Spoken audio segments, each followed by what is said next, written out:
Good morning. Good morning, good morning, good morning.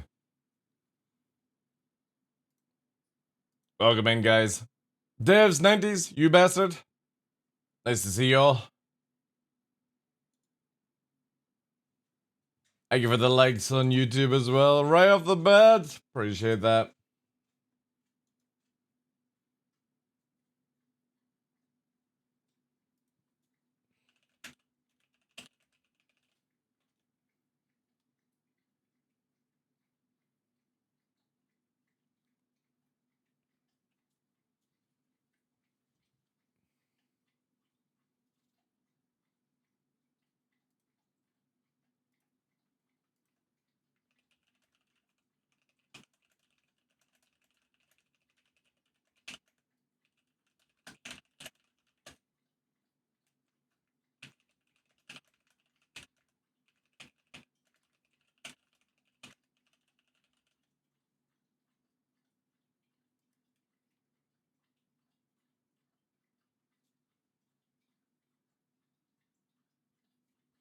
Me Thursdays. That is true.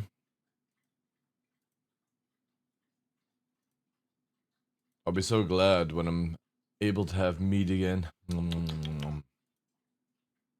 gonna be lovely stuff.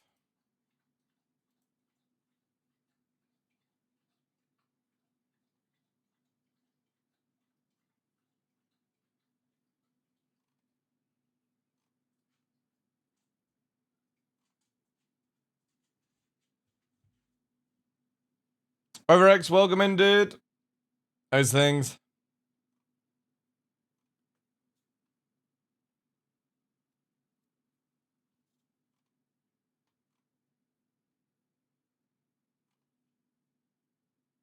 Parksus, welcome in.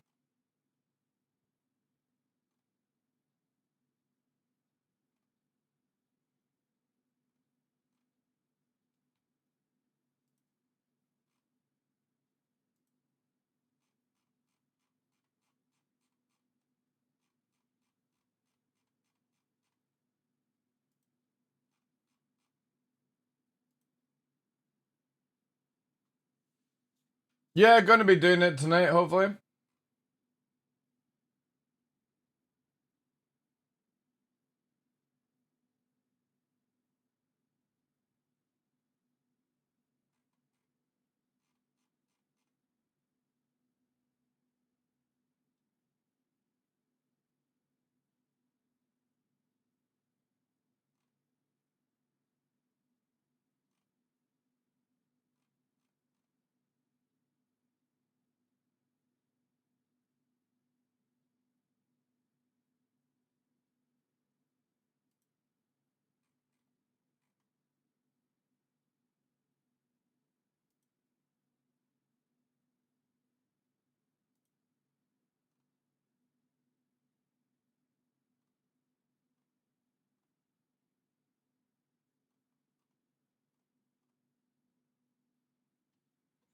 Fill up those servers? Yeah.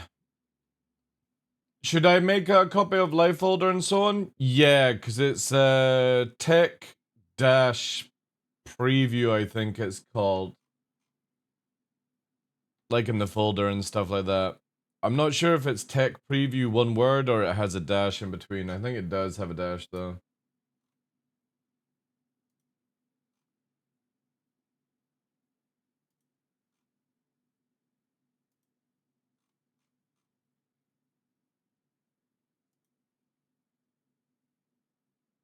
Yeah, it'll only be Stanton. You're not gonna see Pyro until end of, well, near end of year.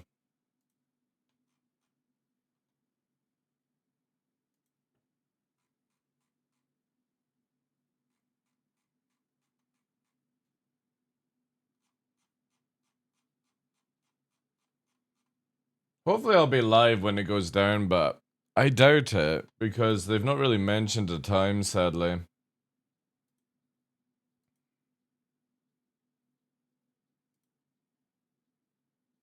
Hey, Craig. How you doing?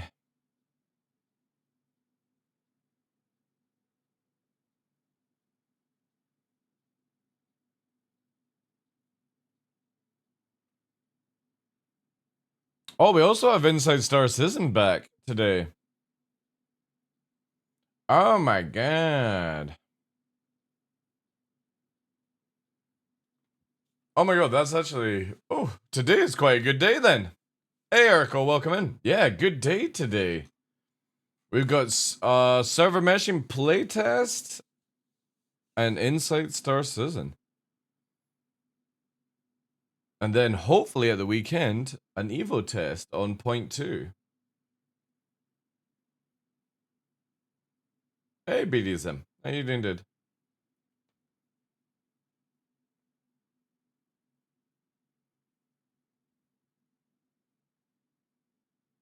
Good stuff. Good stuff.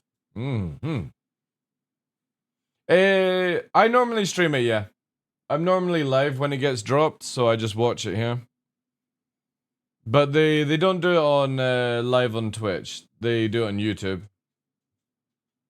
1900. Ooh. That would be, yeah, it's still yeah, that's 8 o'clock for me. Yeah, I'll be probably offline by then. Oh well. It's normally at like 4 or 5 o'clock, so.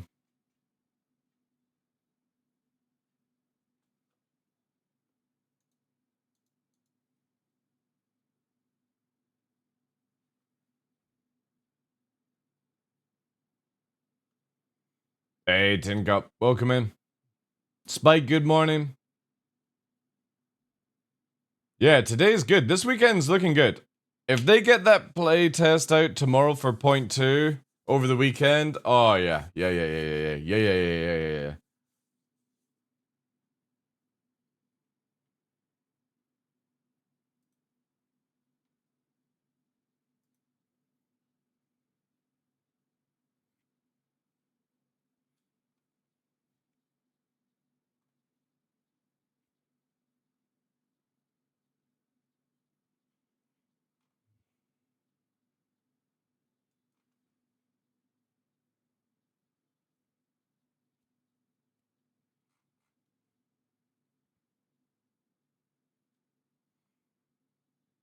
Drop your Thursdays in chat on Twitch.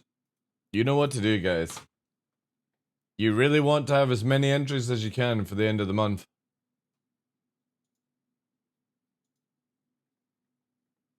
And you can only get there by typing Thursday in chat.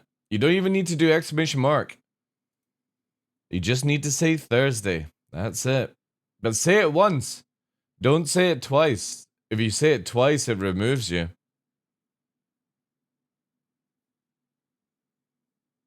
See, I'm gonna be nice, right? I'm gonna add Urkel manually. I'm gonna add Zeus manually. I'm gonna add Royal Star Citizen manually. I'm gonna add Tin Cup manually. I'm gonna add Wyver X manually.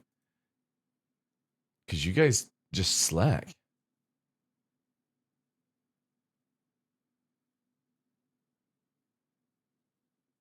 That's it. That's good stuff. Good stuff.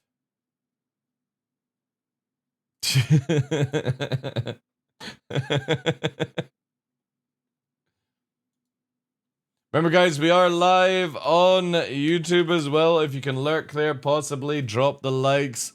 We would appreciate it. As we are fighting to keep YouTube partnership. As they want to take it away because I've been slacking. We can't let them have that. Not on our watch.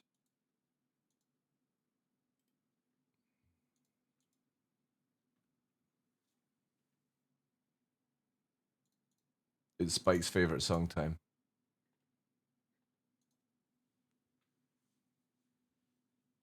Riding through the cosmos. A Highlander takes flight.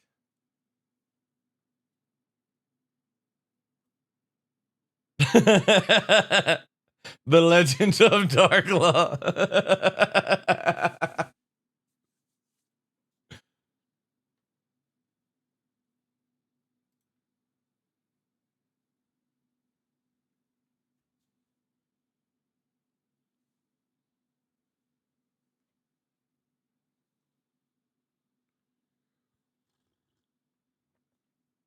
Hmm. Also, you got full screen there for some reason.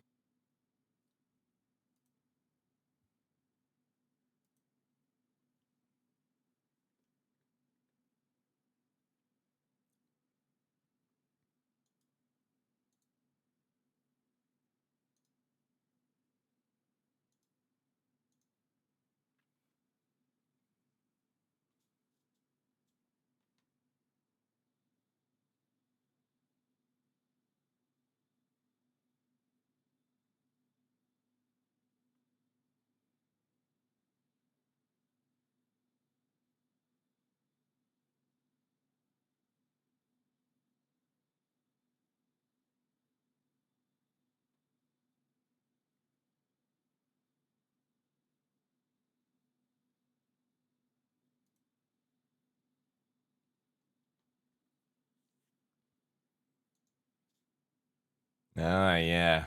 There we go. Good morning, good morning, good morning, afternoon, good evening, ladies and gentlemen. I'm your host, Michael the Dark Lawrence, and we are live today on Twitch and, of course, YouTube. It's the 20th chat today, nearly the end of the month, which is crazy. How are you looking on YouTube stats? They're doing actually okay. We're at like I think 1.4K or something like that. So it all depends. We need more right now. We need more. Sort this out as well.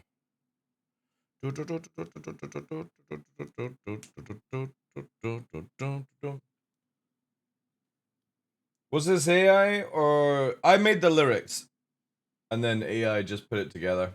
BDSM. I did the lyrics. A few people were like doing like AI music for me, and I pretty much like I think it was like Tess Bado, Demicles, or oh god, I keep forgetting his name. So I basically took their lyrics from both of the songs and sort of made them into my own thing, just so I got like full copyright and stuff like that. And the idea is obviously to add it into a video down the line and stuff like that. But obviously, because we've not been able to do any low flying, it's kind of like it's difficult to do a video right now. Yeah, the Suno stuff is really good. Hey, thank you very much for the subscription on YouTube. Appreciate that. Thank you, thank you. But yeah.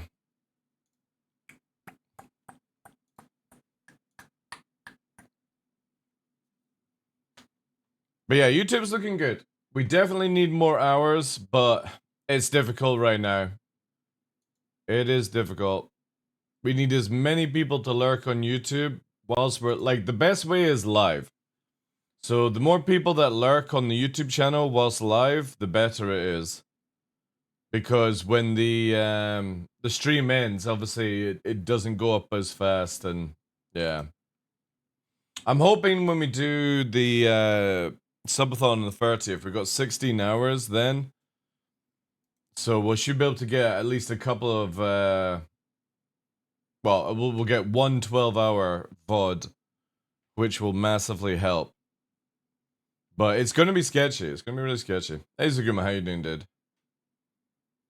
It will be very, very sketchy if we actually make it in time. Again, we've got to literally do something that you're meant to do in a year in 4 weeks. It's a challenge, like. It is a challenge. But we're looking good. We're looking good. Just a little bit more. Eld Tree or the Shadow of the Earth Tree drops today, doesn't it? Everyone's getting excited for that. Elden Ring.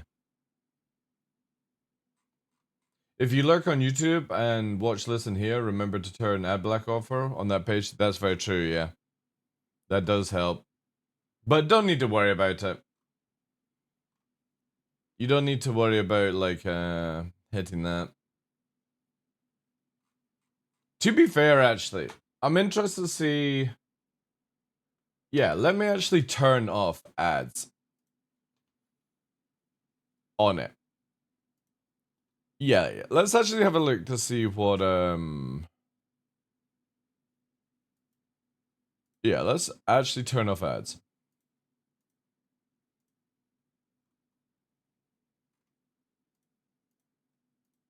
Today. And see how that goes for viewership.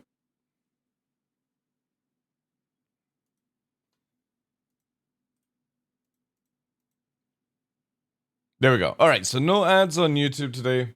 We'll see how it goes. I'm more interested in getting the numbers up anyway, because again, once we get the numbers, we will I won't be streaming on YouTube until I get the fiber and stuff. And all that good stuff. Hey fighter, how you doing? Matoke, welcome in. Yeah, there we go. There we go, there we go. Everything's sorted up.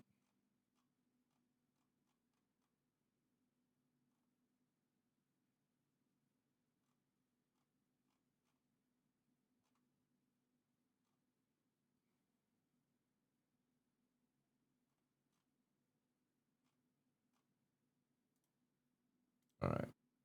Down there. Thank you all the guys on YouTube. Appreciate that. Get the likes in, get the lurks.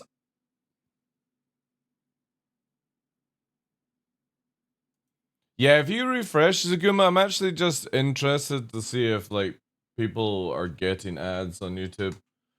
It's not a big deal for me. Anyway, it's just I would rather have a more pleasant viewing and stuff. Yeah, yeah, 90s. Yeah, so the plan is right. So obviously, I have a streaming rig that basically can do AV1, but later this year, Twitch gets AV1, which means that partners of Twitch are going to be able to do 144p and 4K eventually on Twitch, which is amazing. Affiliates are not going to be able to do it. There is word that they might be able to pay for the service, but partners are getting it right from the start.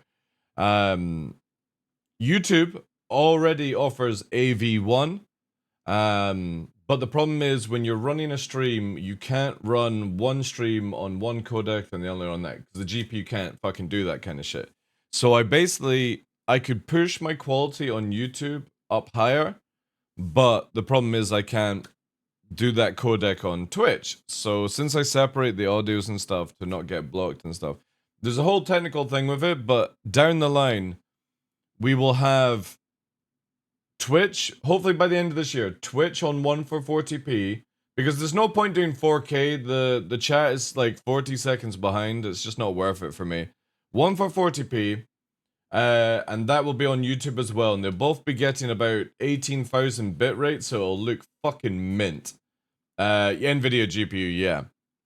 I got a 4060 into the stream PC courtesy of Penguins. So yeah, we will have 144 on both platforms. The VODs will be in 144, but on YouTube, we're also going to be playing the music that you hear on Twitch. Because the video will get, this is where it gets technical. The video on the live show on YouTube will get deleted after it finishes the show, and the VOD goes to YouTube 24 hours later on the other channel with no music. Just for people to watch or clip or whatever they want to do and stuff like that. The problem is, obviously, we had this all planned for September when the new fiber comes, and we've got everything already preset just now. The issue is that obviously, like a week ago, YouTube were like, "Oh, you've done nothing on YouTube for over a year. You have literally 30 days to get the minimum for keeping partnership on YouTube." And I was like, "Oh, really? Okay." So, a bit stressful, but yeah, we're running pretty much 936p on Twitch. YouTube doesn't do 936p, so it will come out as 720, 60. But again, it'll be all insanely beautiful, because a lot of streamers have been testing the 4K on Twitch. I've been testing it, but not on this channel. That I can't tell you about just now. There's other things happening, but 4K on Twitch is looking amazing. Really, really fucking cool. Their chat is also really cool, so it might be where I just do 4K on both platforms because I can, once we get that fiber, obviously. But then obviously the chat on YouTube, because they have really bad tech, for their chat interface would be like 40 seconds delayed. So I don't know which would people prefer. Like 1 for 40 on YouTube and then 4K on Twitch. The cool thing is though, because of AV1 technology, if you've got the powerful stream to be able to do it, and obviously with the fiber that we're getting, we can do it with the broadcasting system that I've got from Twitch. Basically what happens is I fire multiple versions to Twitch, basically 4K. I fire 1080, I fire 720, and you have to have a special device for this to be able to do it. And again, it's only Twitch partners that will start off with it. Hopefully everyone gets it near enough at the end of the year, depending on how they do with it. But I can basically send like 4 streams to Twitch, and then you guys can watch it at the best level, and Twitch does the auto algorithm. It's very technical, and I don't really fully understand it myself, but it just, it really makes... It's not the it's the transcoding, but the thing is, instead of Twitch doing the transcoding automatically, I'm doing it. So I'm sending out 4 streams. You have to have like a 40 plus graphics thing, and you need like at least a gig line to be able to do it. So right now, Twitch does the auto transcoding, which kind of looks garbage. I'm going to be sending out 4K, 1 for 40, depending on where I want to limit to, and obviously we'll be doing tests at that time with it. But it's basically like I'm streaming 4 different streams, so you get like the mintest quality. And obviously it's, again, after it goes over my head after that and how it works and stuff. All I know is I need the better internet and all that jazz. How did the interest turn out? Well, we managed to get one of the testing done, Henkin, and we found out that the second test doesn't work anyway. Because obviously what I did was land the Idris at Grim Hex, have everyone leave and stuff like that, and just show to CIG that if you're in a hangar and everyone leaves the Idris, you can't get back in. Because obviously the ramp is meant to lower and an extending part of the ramp is meant to come out. But I was trying to prove to CIG that it really does need the center elevator to come all the way to the bottom. Somehow, you know. Because if you're inside a hangar and everyone leaves the Idris, there's no way to get back into it. So, kind of sucks. But to be fair, I don't think many people are going to be like, you know, going into these things kind of stuff. But it's when you spawn your Idris, how do you get into your Idris if it's not from a docking base? So it was just that was the test I wanted to do. I really didn't want to stay like I know everyone's fucking freaking out about Idrises and stuff, but I find it massively boring unless it's our own ones. You know what I mean? Like, I want to be able to land the Idris. I want everyone to be able to leave the Idris. I don't want it to despawn.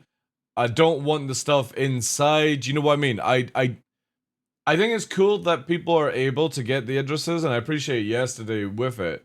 But it just annoys me more that we should be having our own things out by now.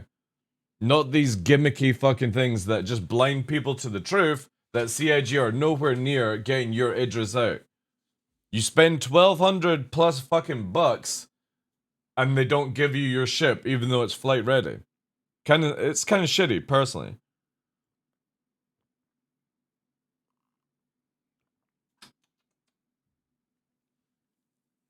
I don't think it'll be a docking port thing, because they're meant to be stored at, like, Microtech and stuff like that. It's just, yeah, they need to sort of work on the design a little bit.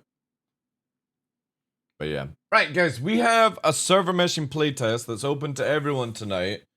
It's starting about 8 o'clock my time, which is in roughly about 8 hours, give or take. I doubt I'll be online for that. And it's only on for 4, 5, 6 hours. I might come back and go live when it's on. I don't know yet. I'll need to look into it. But we've got Inside Star Citizen, which will be out in a few hours, so let's get up to no good. Is the dedicated MPUV hangar accessible from the ground? See, I won't know this. That's why I kind of wanted to test it out. For, like, if you think about point 2, the address would be in your hangar and you'd be able to launch an Argo in the same hangar and load people in that way, but I kind of feel that's super fucking goofy. And obviously we couldn't test that. But the other thing is that the, oh, we got an ad running. The biggest thing was the address sort of takes up the whole entire hangar of that room, so I doubt you'll be able to spawn anything else, you know. I can't pay for anything on YouTube because for some reason even more location settings friends. Fair enough. Never used this YouTube live stuff. It's weird. Not sure I like it. It's interesting, yeah. It's very different. The thing is when BDSM, who's talking on YouTube just now, is once you actually see a 1440p stream, it's amazing. I just don't have that ability, sadly. Yeah, Evil Catty is behind NDA, so I can't show you Friday's build. Point 2, I can't show you. I can talk about it the next day kind of thing, but yeah, I'm not allowed to show you whilst I'm actually playing it. It is fully behind an NDA. Hey Birch, how you doing? How was it? It wasn't out until tomorrow, Gillian. Today is the open server meshing tech preview for everyone. Everyone can access the server meshing tonight, which starts in about 8 hours, give or take. But Evil Catty is meant to go into point 2 tomorrow. So I would only be able to talk about it on Saturday and stuff. But excited to get down to test it because, yeah, this is a big fucking change for the game. Because as I was saying to Virgil the other day there, like my sort of gameplay loop right now, whilst there's not much going on, is like armor dealing, weapons dealing. But if this point 2 works, it means that I can start doing Space Amazon module dealing, where you can take modules from dead people and put them into crates, and then it was like he was talking about like he didn't have enough quantum drives, and it'd be like I could literally drop a fucking can off in his hangar, basically full of quantum drives. He could pay for them, and then he wouldn't have to go and shop and stuff like that. That's technically what can happen with point 2, so it's exciting times because it massively allows criminals to get alts to bring things to you and stuff. Well, no, Xenothreat, right, so here's a huge difference right now. The servers are working really good for player-to-player combat and NPC combat away from it. Xenothreat won't ever change because of servers. The problem is Xenothreat is not optimized at all. So it has massive frame drop issues, it has like a mem issue, and other things like that. So you could have a solo server and it would still be shit. It only gets better when there's like 5 or 6 people there. So even if you have the best servers, it's not going to make a fucking bit of difference. It just needs a little bit more optimization than that. So black market in the game, hopefully, again, this is where like, it's the first thing I'm going to be testing on Friday, is basically like getting in, putting stuff in boxes, then seeing, I'm going to see if like Fresh is up for testing this on Friday, if he's around.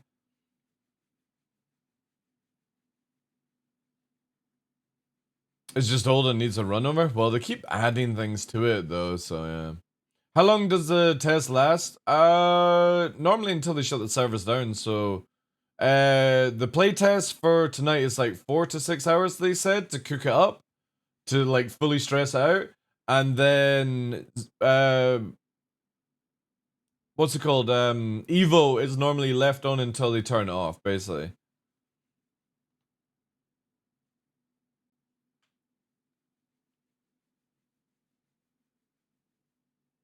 We don't know, Gillian. I would imagine they probably start off with 200, then bump up to 400, 600, 800. That's what they did last time. So you start low, see how steady it is, and then just keep bumping, and then spamming the chats to get people to jump into one server.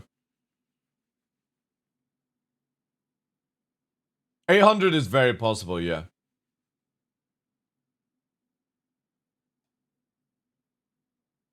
Full download when my bandwidth is like 3.5 hours. Yeah, but you can just copy it though, Zaguma. It does work, yeah. You just, what you do, right? So the easiest way you ever get it up, let me show you here. So if you're ever wanting to create like a new folder for Star Citizen, let me bring up Star Citizen where it's installed, right? See here? So we got live, right? If you do this, and you've got PTU, you launch, right? It does this. Alright, okay, so it's not even actually got it. But you would do that, it launches it, it creates the folder name, and then you just shut this down and then copy everything over. But most likely, it will be called this. Let me just copy it across, because I'll need it first, right? How did I get a cool looking launcher? It's the new one, dude. It's been out for like 3 months. You get it from the download page. The other one is not supported anymore. Yeah, you can still use the old one, it's just it's no longer supported, so... This one literally allows you to, like, set up the folders and all this. This has been out for, like, a couple of months now. In beta? Yeah. Alright, let's move this across. Also... Did I do the folder correctly for the controls? So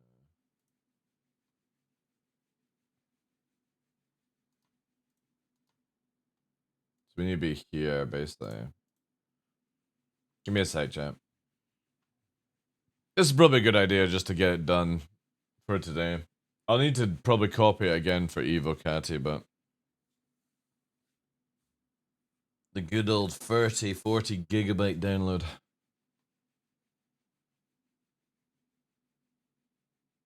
Had to go full download? That's interesting. I always, so what I do is every major patch, Zaguma, is I download a brand new copy of Star Citizen, and then I'll save the PK4 file somewhere else, like where it's not updated and stuff.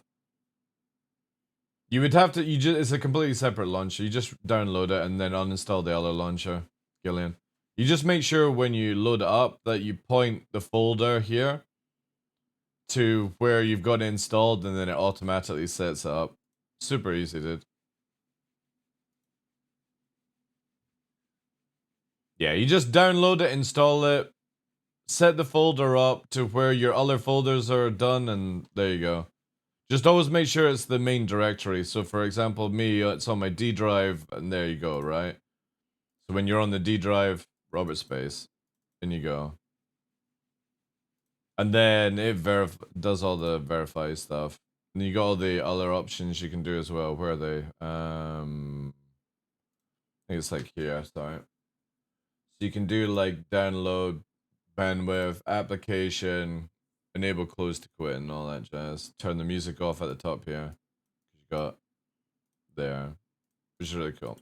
So I think this is how they do it. Tech preview. Preview. Oh wait, no, not preview. Preview. I think that's how it's set up for tech preview, but I don't know.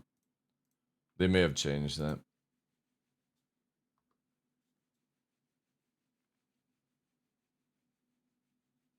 For early download, they never do early download, dude.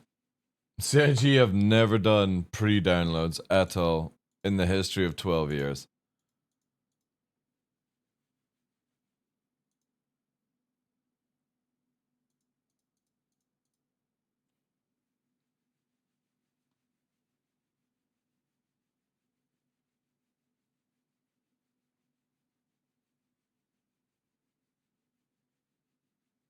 Wasn't Pyro pre-downloaded? No.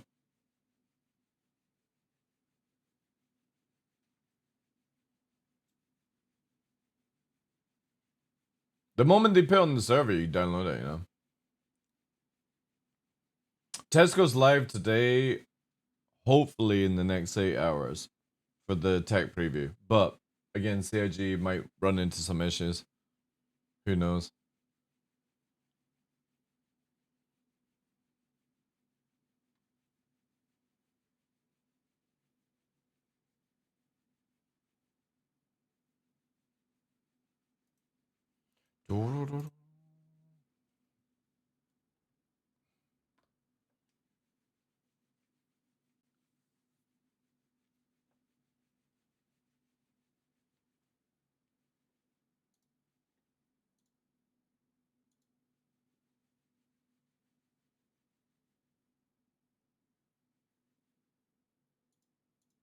Yeah, but I've never seen where we've been able to download the patch before they start the servers. They basically start the servers, they add the downloader, and it's a race to whoever has the fastest internet, right? You can basically, like, say for example, there's like 320 free is on PTU. You can basically have that and rename it to live, and then you only get like a fucking 300 megabyte patch or something like that. That's always the best way to do it. The moment that there's always early access on or open on PTU, you should always just download it, and that way you don't have any time to wait. But yeah, there's no pre-downloads ever in Star Citizen. They might do it for Squadron 42, but to be honest, most of us will be playing Squadron 42 before we even, you know what I mean, like before other people do. Because we'll probably get like a playtest or something like that. Yum yum yum yum yum yum yum.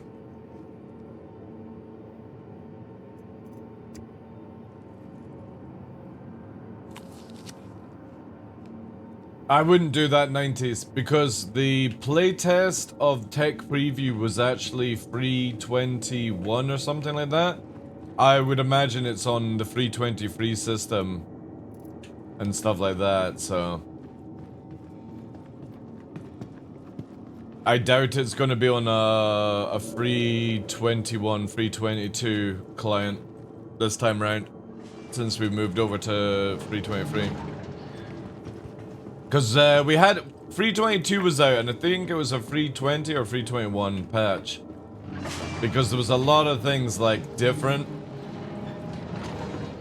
But I'm pretty sure it'll be based off 323 this time. If not, that'll be fucking meme going back to the old flight system. Welcome to the ASOP Vehicle Retrieval System. Let's get the pounder. Your vehicle has been delivered. Please.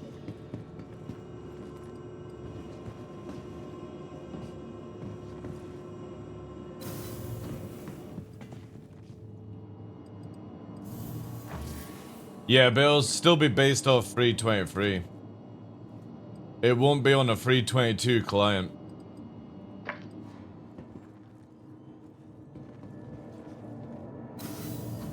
Didn't they say the tech preview was going to be on a 322X build? If they're testing 322 shit with server meshing, then fuck me, they're doing it wrong. If anything, you take a 323 build, not 323 1A.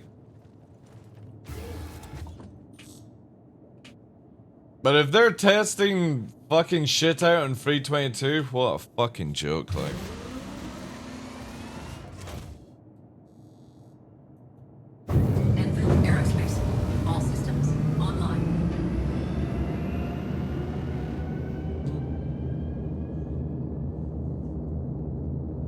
But then, I suppose it wouldn't surprise me, actually.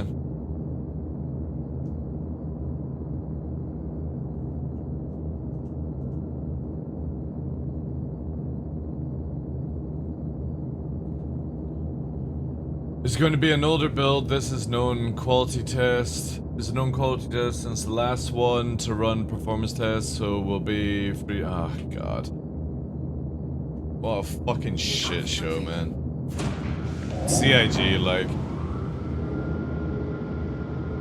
So you're not gonna be able to test anything apart from just warping to different locations. Fucking great fun, right? This is what I fucking hate about CIG. I really do. Landing gear raised.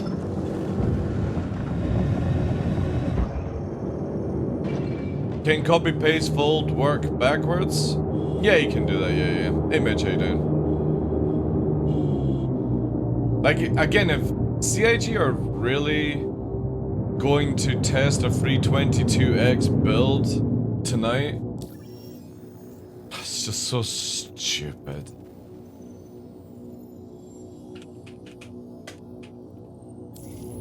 Like, just don't even bother at that stage, you know?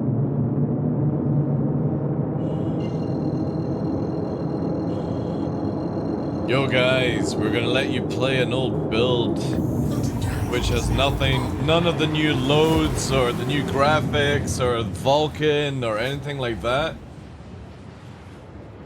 That just seems very, very strange. Kind of very counterproductive as well. Is the network layer? Yeah, I know, but again, test it on the new stuff. Why test it on an old model of the game?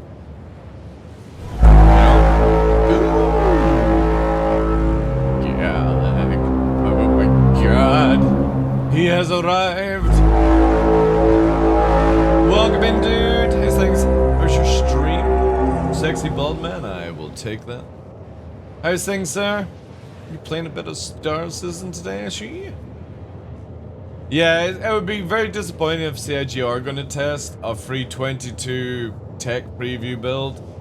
That just hurts my head, thinking about all the things that are not getting tested on the network because of that. But if that's CIG's way, then I might not even bother then, to be fair. You're so tired. Ah, go to bed then. Sleepy time.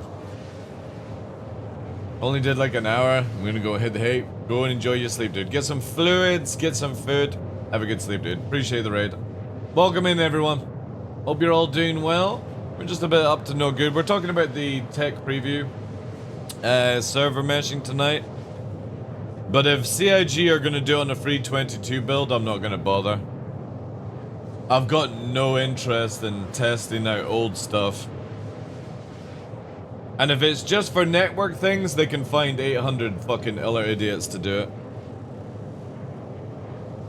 If it was a free 23 build, then I would definitely get involved and test out some things to see how it goes. But if you're just wanting people to warp from a planet to a moon and doing that kind of gameplay, because that's all you can test in free 22, since everything else has changed in free 23, and soon 4.0 changes it, I'm not involved then. Fuck that. Let the other guinea pigs do it.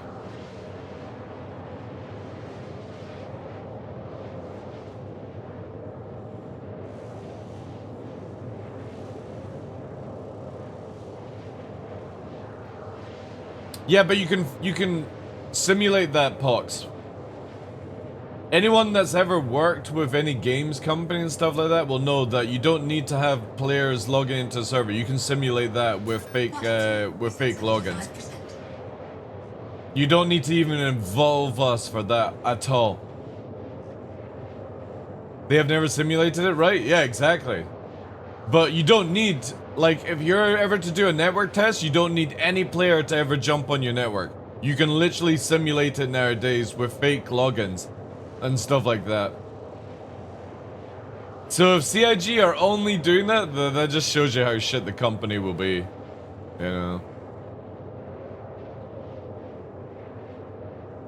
Because any new game already has that shit set up. The only thing is when you get like a new game that's like an MMO and the servers are fucked, is because they weren't planning for that many amount of people to play the game.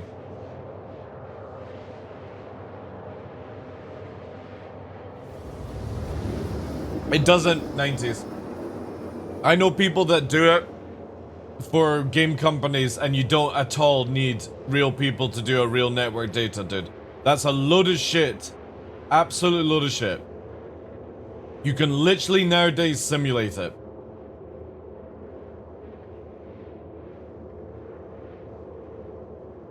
No, to do logins, stress test the server, all that stuff. It's a load of shit, dude. I've got people that I know that are developers at Rare who do Sea of Thieves for the stress testing. I know people that work at Rockstar who do stress testing for the online stuff with GTA and shit like that.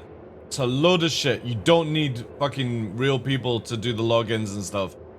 You literally can fucking do a simulation. to get the same data. We have all that technology now, and we've had it for fucking years. WoW's been doing it for many years. And stuff like that.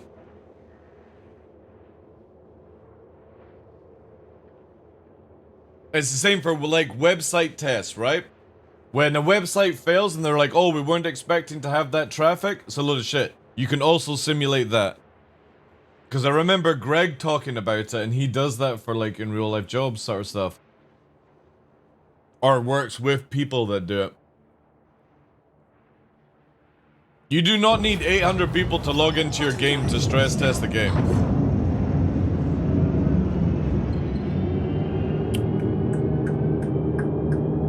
You only need real people to do it, like where I would warp from Hurston to Yella, basically. Hurston to Crusader. That's the only data that they would need from players. But if it's just to, like, mass pump in a server of fucking numbers, yeah, you can simulate that very, very easily these days. I don't know. I don't know, dude. It kind of feels very, again, this is where it's like unproductive because you're going to be testing things that you can't do in 323. So why bother in the first place?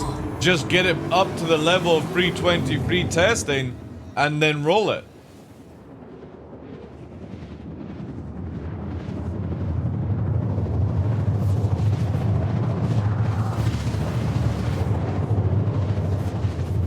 Meant to be a functionality test? Oh, man. Dreadful when you have to fucking include backers to get a fucking test done, like, because you don't have people to do it. Yikes.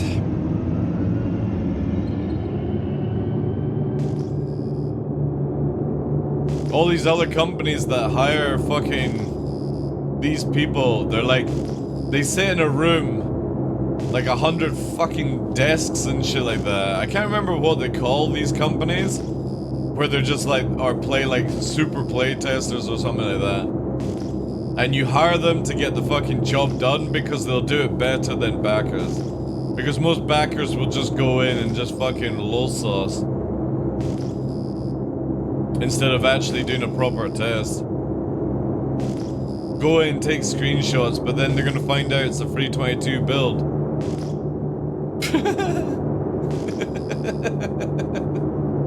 Yeah, I'll pass, man. Is that it? Quality assurance? Is that what they call the companies?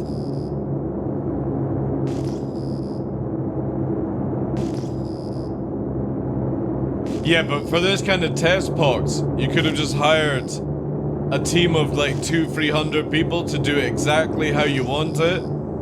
800 backers, you know what I mean? You're not gonna get everyone doing what you want them to do. They'll just fucking fuck around, you know what I mean? Hey, I'm on server machine, I'll go and take fucking YouTube videos and don't do any proper testing, you know? It's always the same shit. Hey, Expert, how you doing?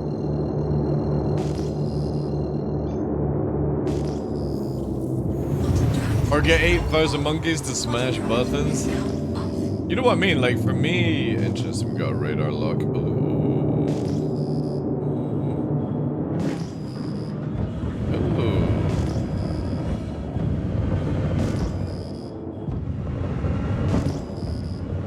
Very interesting. You nabbing away? You don't, you're dead. Target destroyed. Yep, that's what you get. Had all the time in the world.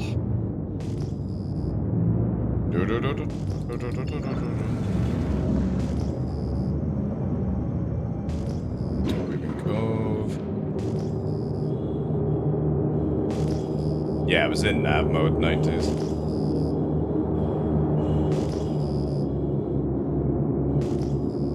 Pinewood. What am I looking for? Zephyr. Raphael.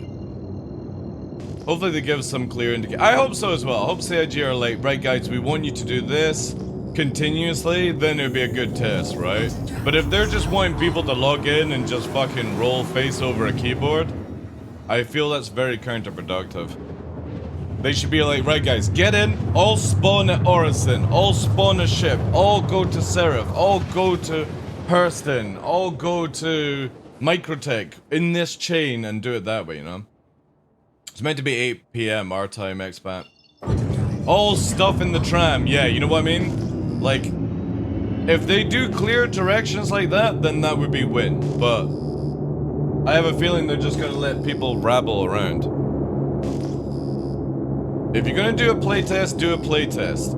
Don't just get the fucking space stats in to see how many screenshots they can make on a free 22 build.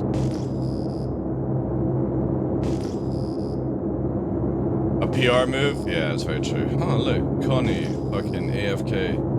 Secondary target. Alpha, no fret. Hercules, dead. Alright. This dude's just fucking sitting here, chat. Look at that. Yeah, just as a fucking red approaches. Warning, weapon system overheating.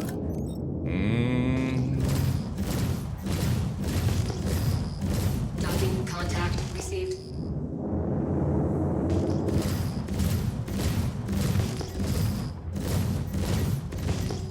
Warning, weapon system overheating.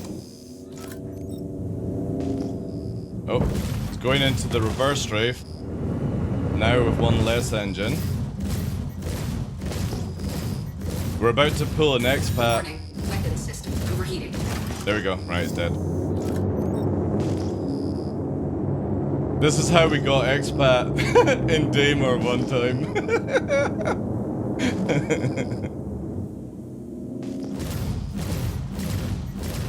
Get that. That one's underground.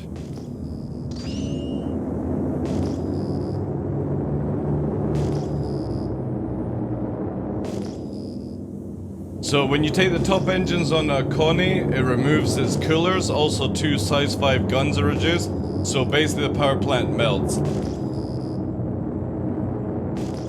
So right now this person can't fly, can't do shit. Literally power plant is melting here. Falling out the sky as well.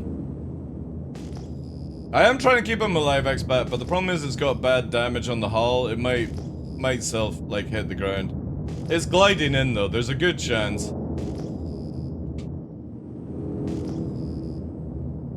A good chance they survive. If they put the landing gear out, they would be in a better spot, I think. Looks like it's lined up. Mayday, Mayday, Voodoo 1 going down. Actually, this might actually be a good landing. Yay! Survive! And it's not flipped over as well. Alright. Now the bait. So now we wait for the cries. That's the idea. Get some chan there before it goes. No, we've only got the person. What the fuck? The Hornet person that got free shot. He's so confused right now? Maybe. Maybe.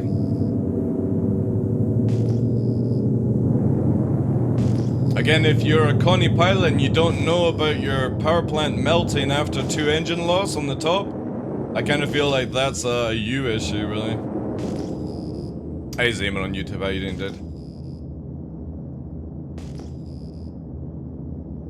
Isn't the main function of PTU builds?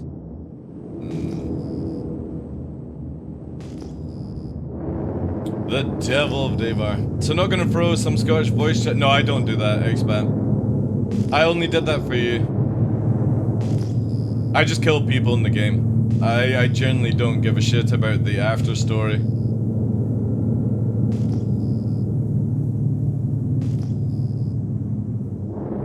I'm only wanting distress beacons and friends to come in so they can either put me in prison or I kill them all. That's my way.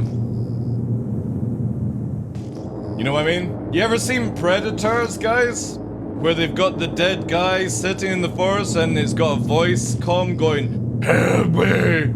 Help me! Fucking noise, you know? That's what I'm doing right now. I'm sitting in a tree, cloaked up, just waiting for them to go, help me! Yes, yes. I built a couple of TDL missile barrage lately on the Coney, works every time. Yeah, it's good. The magic show, yeah. Imagine the guy start running. Well, he's not that far away.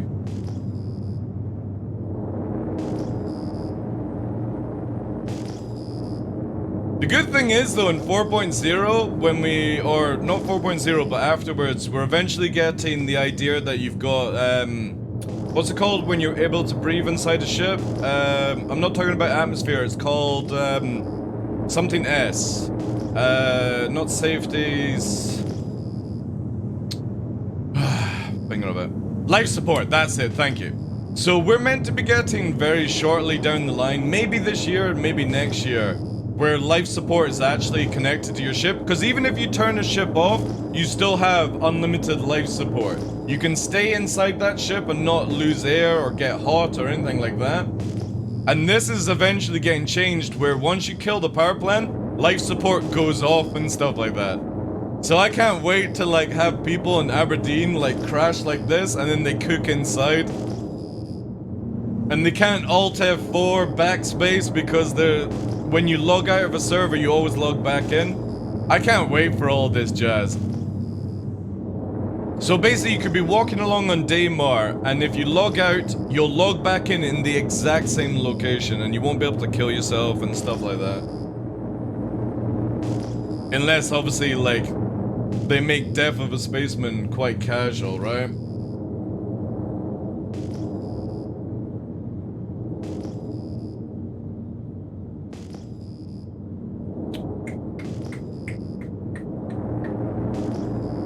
And I can't wait for those kind of stories. Yeah, I hope so as well. Like, caves and shelter. Like, say for example, like even here, Expat, see all that metal down there? You could hide in the shadows and you would survive a bit longer and stuff like that. That would be really, really cool. But yeah, also being able to log into a cave and make it like your home, basically, you know? Block it up with some boxes and shit. Rust style. We haven't seen X-Bat in 2 days. Where's X-Bat? Day 22 in my cave. Oh, Daymar. You know? PC 101's a skeleton sitting in the corner. I had to eat PC 101 to survive. Man, that would be so sick. Beard all grown, yeah. It'd be nice to have like 5 minutes of life support. I would imagine there's gonna be like where maybe there's like a backpack or something that has life support. Who knows? I'd buy a video game to build a homeless shelter. Dude, it would be cool. Right, incoming. There we go. G-Shock coming back in. Obi. Shields hit.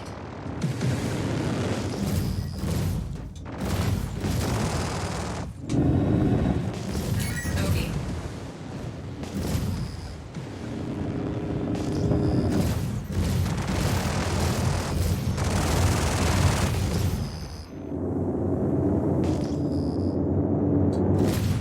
Target destroyed.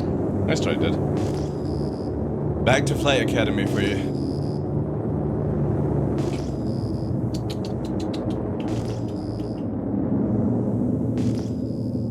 Sitting here having a normal conversation, camera pulls out and it's PC 101 skeleton. Yeah. Full ballistics actually does work quite well at times. Is that popped up yet? Oh, it's still buried in the ground. I think I can fly better? Well, let's try it then.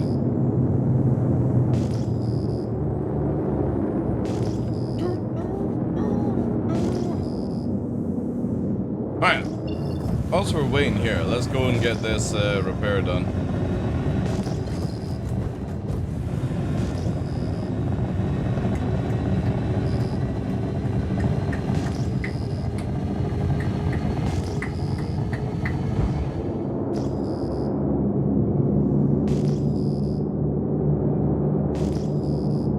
We need to bounce to a moon because the hotfix didn't fix anything. Surprisingly. We own one here. Also, wait.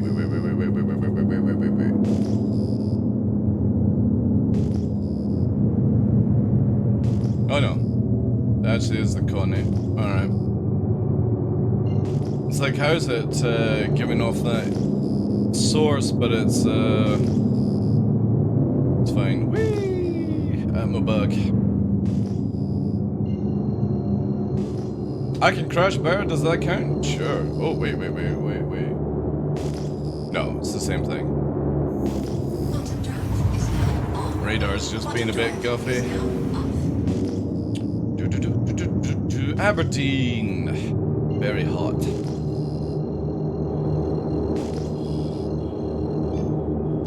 I think they made it worse. I've been able to repair on moons and stuff. Chat, I finished off stream yesterday and I cleaned out my whole hut. Moved breeze blocks, fucking sleepers, everything. And my back is hurting today. So's my arms. Definitely feel like I've overdone it. It's gonna have to be a nice easy day today, I think. When there's a bounty like you on the server, the chat needs to band together. They do, but nobody does that though. Plus, again, when people Gondor horn expat, then I Gondor horn.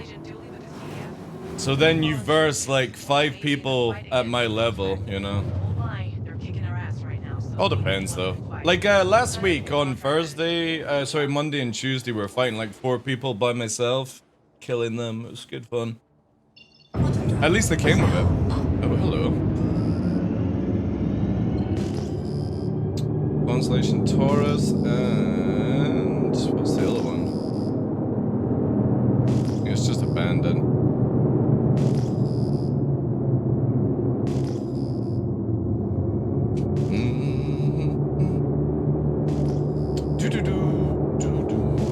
I just need to cut the grass to feel that bad. Old man problems. Well, the good thing is I'm getting everything done so I can go for like a 4 or 5 hour kind of hike on Sunday, depending on weather.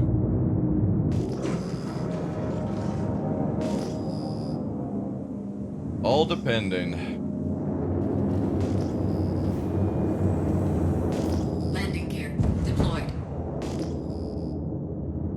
But yeah, Barrister tweeted out the other day their expat was like on TheDarkLaw server, got the marker.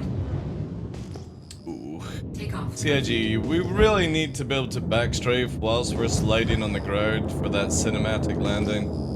I hate how your thrusters lock up when you hit the ground. It would have been sick, man, with some backstrafe there. And they were like, yeah, saw TheDarkLaw's bounty on the server. Did not bother. I was like, I'm gonna have to start flying around it at all. So nobody knows who I am. Because again, I don't mind if people put me in prison, it's just more gameplay loop for me. Because the thing is though, the moment we get pyro, that's it. No more going to jail time, just killing everyone I come across in pyro. On the side of Xenofret. Hey Echo, how you doing? Takeoff complete.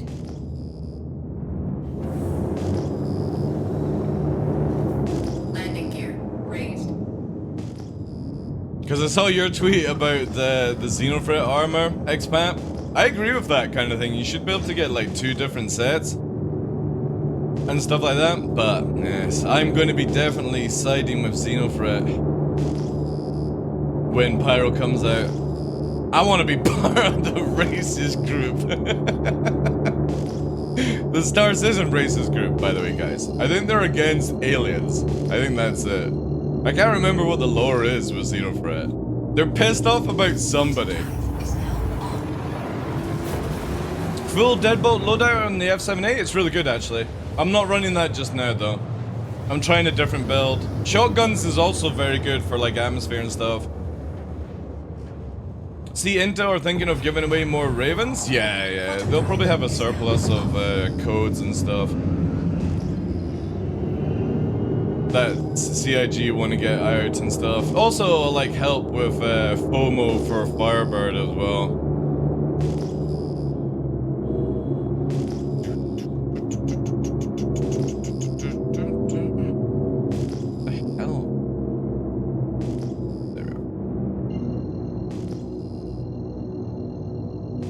I will tweet them. They can print codes. Well, it all depends if CIG have them in the thing, you know?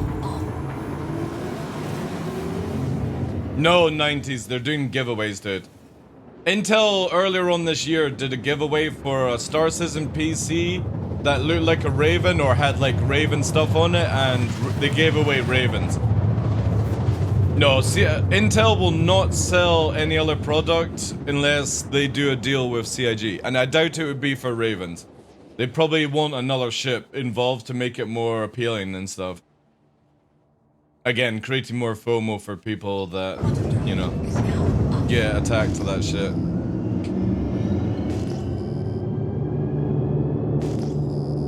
Again, marketing are smart, you know. They're only gonna do things that cause big sales and, you know,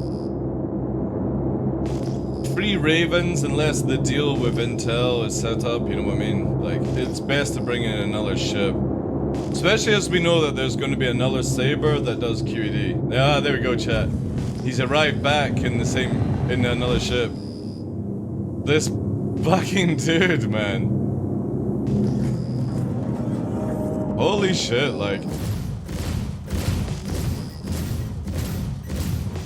Told you. Warning. Weapon system overheating. Told you people fucking do this shit, like it's crazy. Target destroyed.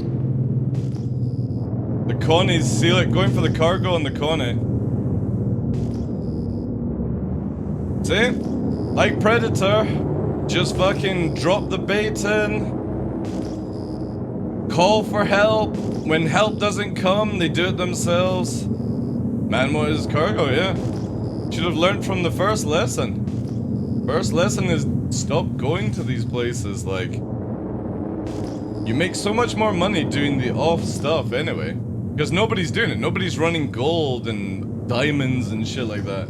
Everyone's just wanting that fast buck in RMC, and then you get yourself blown to bits for no reason.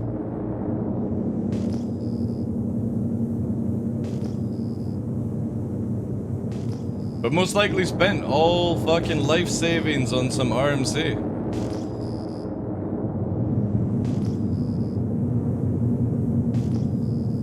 I really wish I could kill that fucking Merlin. Not Merlin, Mustang, but it's underground.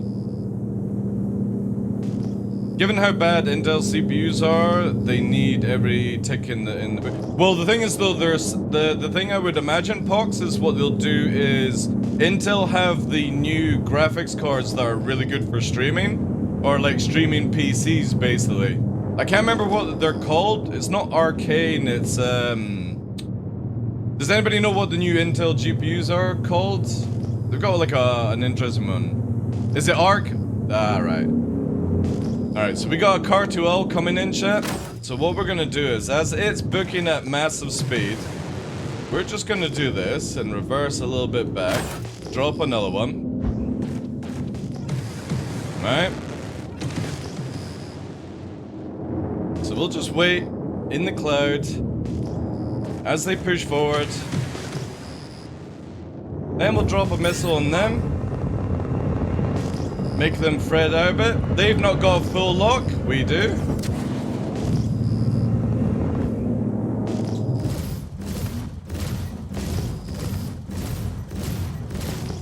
Warning. Ooh, secondary target shooting. Charge low. Shields hit. Alright, so now we put our counters on. Warning. Weapons system overheating. Target destroyed. Let's find where that missile came from. Drop more flares whilst we notice. Probably an eclipse. Also, my guns are fucking jammed. Or was that a late missile just turning around? Maybe it was a lag missile, actually. Maybe it was just lag. Interesting. Because I'm not getting I'm getting a radar log.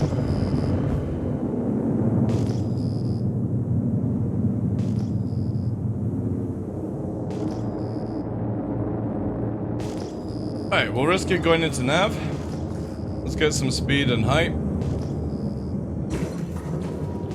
I have a feeling the missile just went out, we didn't see it launch, and it just came back around. That's the only way I can think of why.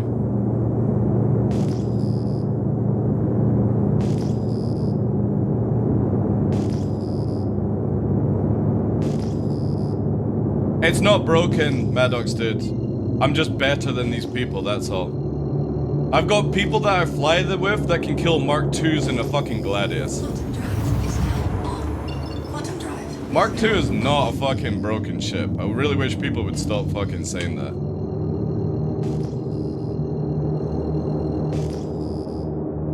Quantum drive is now on. Like, I could do the same thing in a normal fucking Hornet that I'm doing right now.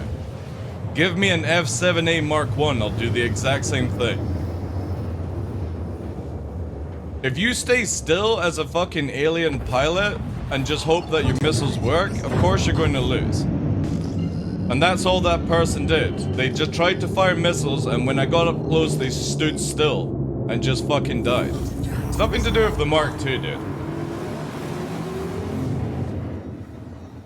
Can do the same thing in a fucking saber, arrow, all these things. It all depends on scenario.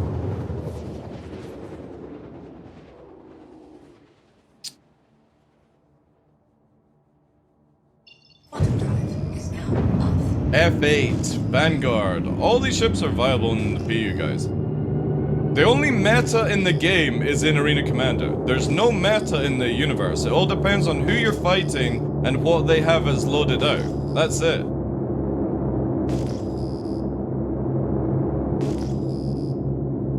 Again, go and watch Virgil's stream when he's on in the evening. He's fucking killing Mark IIs in a fucking Gladius.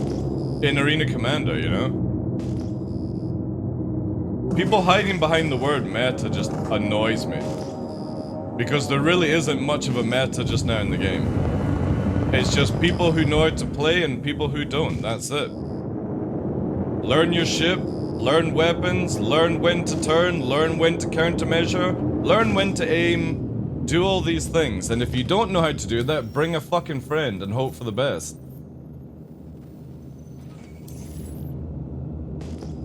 But same skill, Mark II will always win. No. Not at all, dude.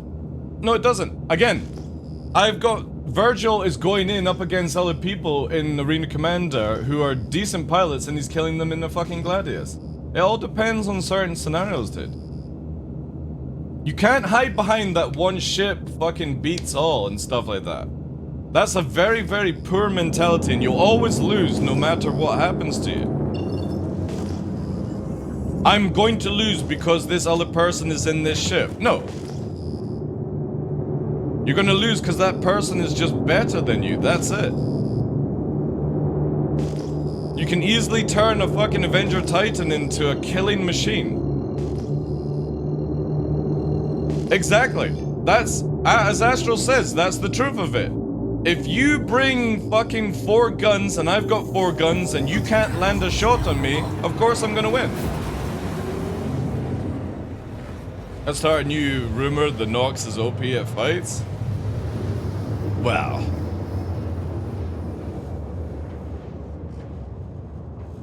Again, you can do a lot of funny things with the bikes in space and stuff like that.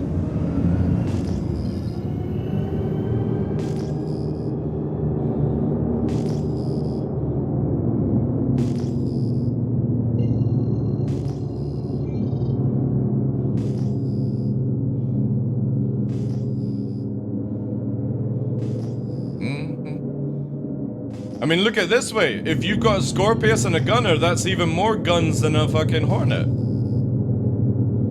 In atmosphere and stuff like that.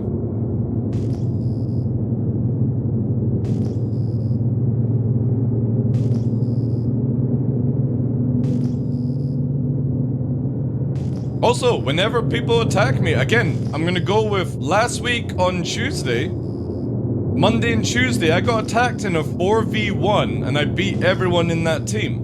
They could easily have, and they did have, a Mark II. They had a Mark II Hornet, what was it, a Gladius and something else, and I killed them both. And then their other guys came in with other ships. And that was unfair odds and all that stuff. It just, again, it all depends on scenario. People need to let go of this whole meta nonsense in their head. スイッチドトゥ Twitch and discovered it is 3 months of my favorite PvP ロ TDLUWU エコビ1ハート Oh, sorry, I missed out on what you were saying on YouTube as well. My theory is that Xenothreat are ex-military gone rogue to remove aliens from society. I like to think that's what gives them an edge in steely military craft. That's actually a pretty cool way of looking at it. That makes me even want to side with them more. Yeah, I can't beat Gillen. You know? There's just always people that are better than you. Thank you so much for the 3 months though, Echo. Can we get some 07s for Echo in chat, please? I've been slapping Mark IIs in my F8C. The skill gap is big enough that you just can't say one shit. Exactly. The only time there is any meta in this game, and it's in like high-skilled arena commander. That's it. You know? You can join Xenothreat when we get Pyro. It's one of the factions you can actually side, and their base is... for some reason I've got in my head it's Neverland, but it's not Neverland. They have a space station that sounds really cool in Pyro. It's right on the outskirts of Pyro as well, and I can't remember what it's called. Oh, actual aliens? No, you can't, sadly. That would be cool. Anyone can get good, just put the time in, exactly. I can go into Arena Commander and there's lots of people that will kill me in less ships and stuff like that. Like I'll fly in a Hornet and they'll kill me in like a Merlin or a Buccaneer or something like that. It just all depends on the ship you enjoy. But you should never be like, oh, it's a Mark II Hornet, I'm never gonna win. If you have that altitude, it's the same as, oh, there's a Corsair, I'm never gonna win. Or, oh, this person's in a fucking, you know, whatever ship that they bring out next, I'll never win. You've just got to get above that.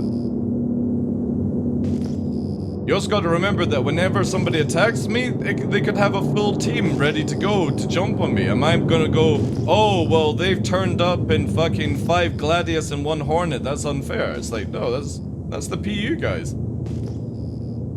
Nobody forces you to attack me, thus nobody forces me to attack them. It's just all choice. Cause and effect. Prepare and be unprepared. Most of the time I fight people who are unprepared. But if you've got a mental blocker on, that's you've already been defeated, just purely by the ship. It's the same as when you see a player's name, you're already defeated. I don't even need to shoot at you. You see TheDarkLaw, it's like these guys, you know, even though it's just joking on Twitter and stuff, but it's like, oh, I see TheDarkLaw's bounty, I'm not gonna bother. It's like, yeah, I've already won, purely because you know my name. Exactly. It just, again, it all depends on the, like, for example, I can be fighting, like, 2 Hornets, and I'll kill them. But I could fight the same Hornets again and do 1 bad turn, and I lose. That's what I love about Master Modes. It doesn't have any room for fucking, like, mistakes. It lets people into PvP more, because everyone's moving slower and stuff like that, and with the balancing choices, it lets people land more shots. But it also, here we go, it also lets us to do things. Now this person is coming down in the Cutlass again, But they're 12k up, because I'm 12k up. It's about line, so we need to go down. They're gonna start spamming the missiles though. Yeah, here we go. So we need to go defense.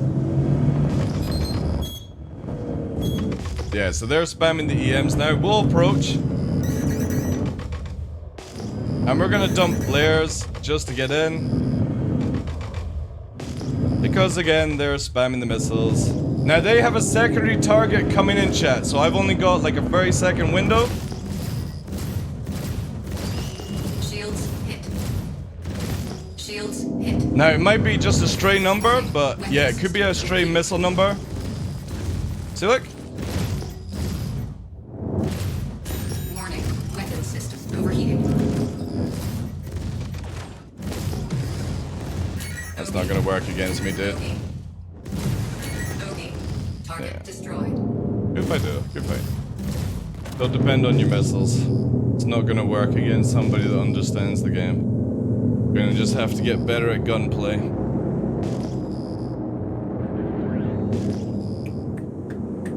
Now, if the Cutlass had turned up with a gunner, that's even more damage than I have. Because the gunner can fire more shots than I can. It just, again, it's just all scenario at the end of the day.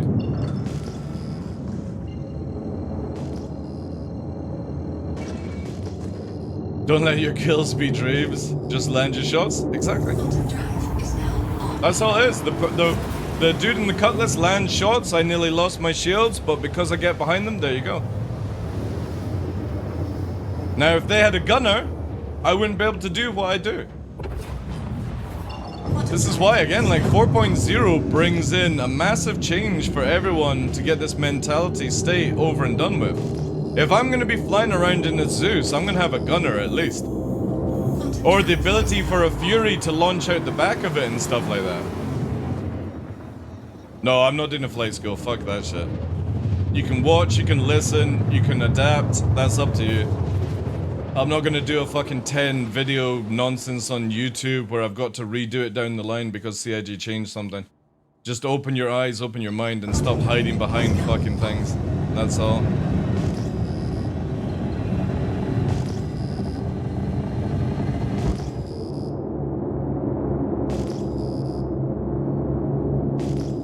Zeus ES is the exploration version, which has 32 SU and 4 size 2 shields. Ooh.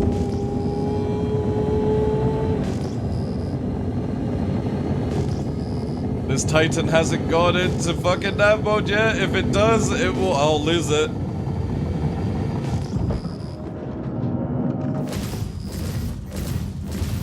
Target destroyed.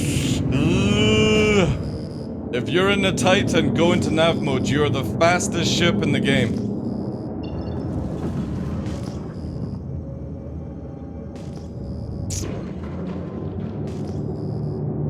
Check your radar, go into nav mode, go directly up, and you'll be in a good spot.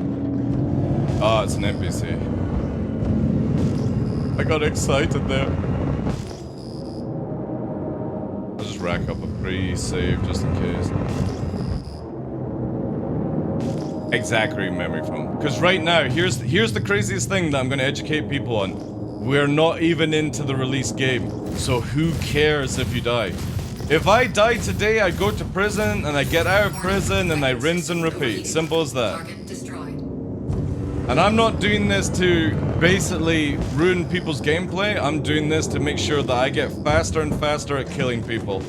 Because that's my role. Either dropship, capital pilot, or killing, hitman, speed, whatever you want to call it. I was half tempted to try the F8 today, to be honest.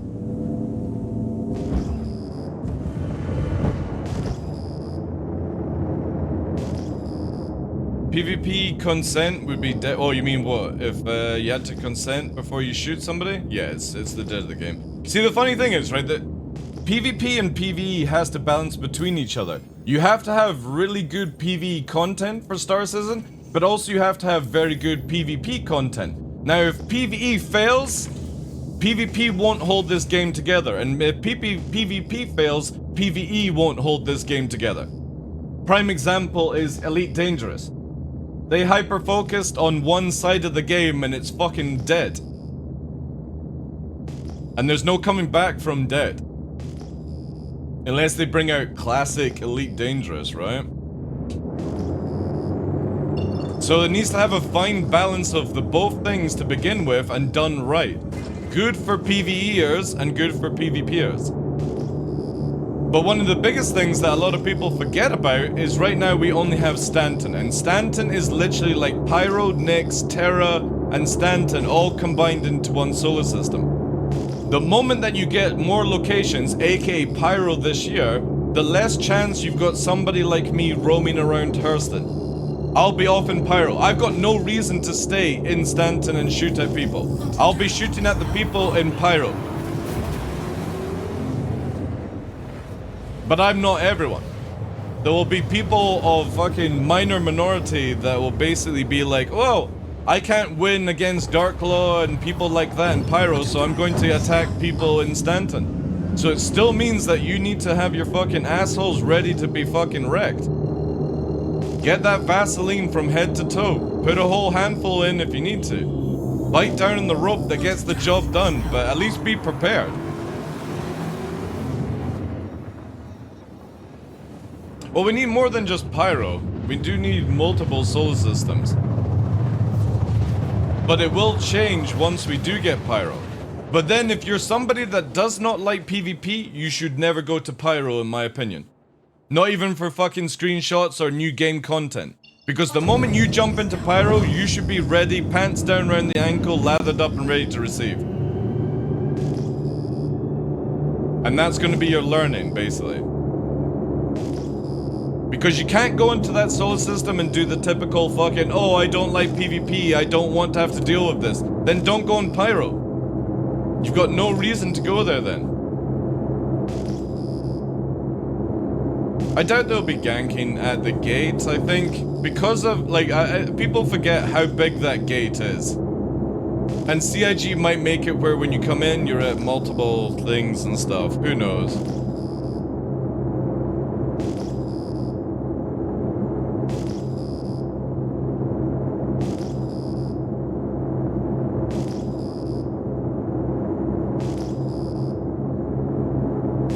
It's gonna be sick, yeah. But then also, people like myself and groups will have to worry about the solar flares. Can you imagine you're in a PvP fight and then you get the solar flare warning? You then only have 5 minutes to get your shit sorted out, or people are falling out the sky whilst doing PvP. It's so exciting. I can't wait for that. It's gonna be so much fun. And then if we ever get like electrical storms down the line, right? Say Nyx or Odin, for example, is known for electrical. Could you imagine PvPing in an electrical storm? That would be amazing, right? I'm getting actually a detection here. A blip on radar. And I don't know what that is. It's very, very small down there. I don't think it's a ship, but it's highlighting on there.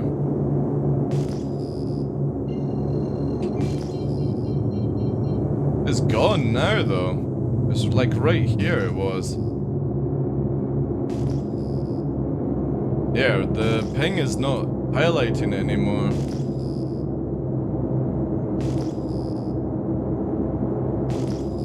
Interesting.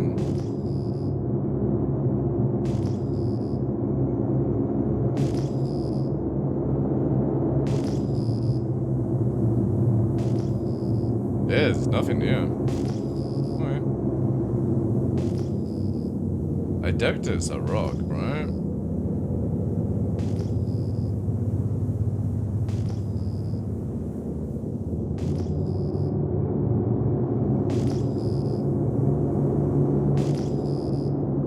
Yeah, that's rocks. It wasn't that I saw. Oh well. Being deceived.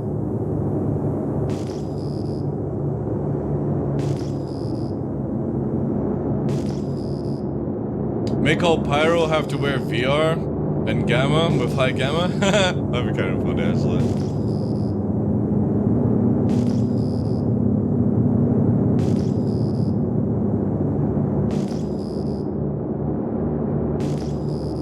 Does that on rappel? Again, so when I pinged it, I saw like the little, like it's like highlighted, like obviously it's not like a ping detection, but it's like a little thing that you see like trees or stuff detected, and it just stood out massively. But yeah, see like there, right? You see how it's highlighted on the ground? That's what I saw. Now it's not doing it.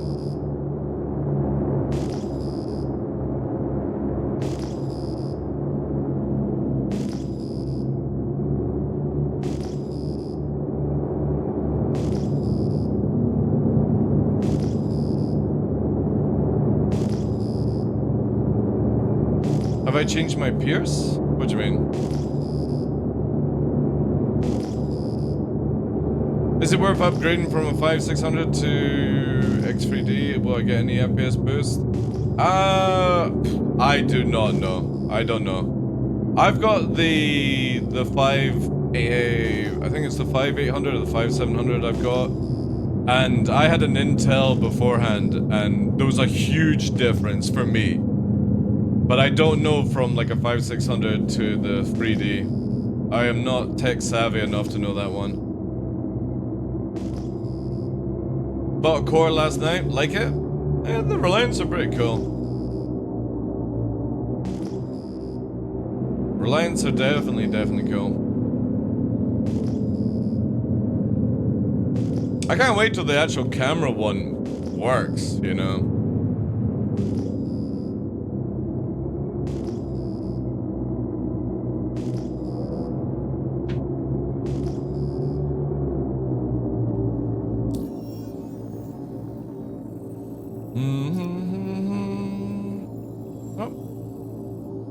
Oh, God.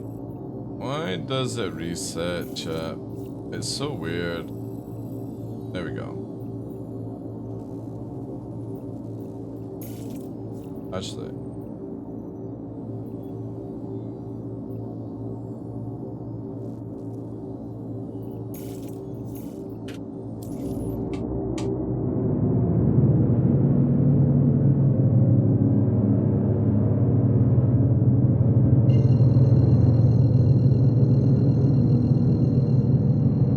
Both on February 19. I know, like, the next AMD is really good to upgrade to, but the problem is that RAM is really funny. Like, if you don't have high-speed RAM or something, it just causes issues. For me, I'm just not gonna upgrade until I see more optimization from Star Citizen or CIG themselves.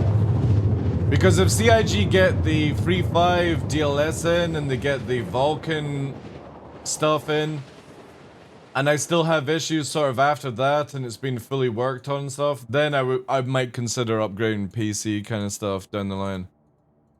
But I want to give CIG the chance to get all that cool stuff in. Because when they did the recent changes in 323, it's really good for FPS. But I'm very excited to see what like Free 5 DLSS and the Vulkan stuff would actually do. Because I don't actually use the Vulkan just now purely because it causes a few issues, so... But it's definitely getting there, like... We got a light off to our side here. Oh, wait. I actually genuinely think this area always has this fucking light cloud for some reason. Yeah, it's not a light, it's literally just a single cloud that always floats around here.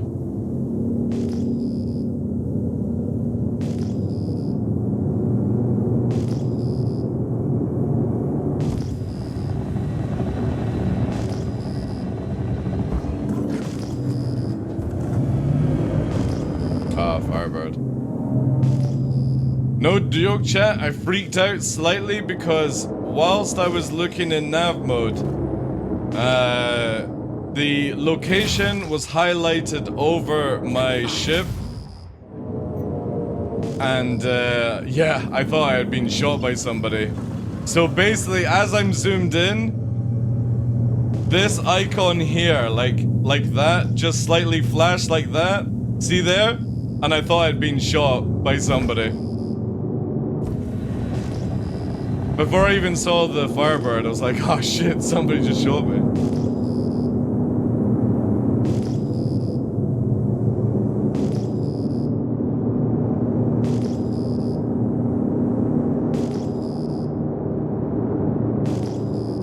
You just had a bug where I got nav guns mode? Just had a bug where I got nav guns. Oh wait, you had guns in nav mode? That's interesting. There was a bug like that in EPTU for one patch where we could go nav mode speed in SEM, which was kind of crazy. Alright, so it's just desync then. Yeah, we had one patch where you could be in SEM and go up to like nav mode speeds.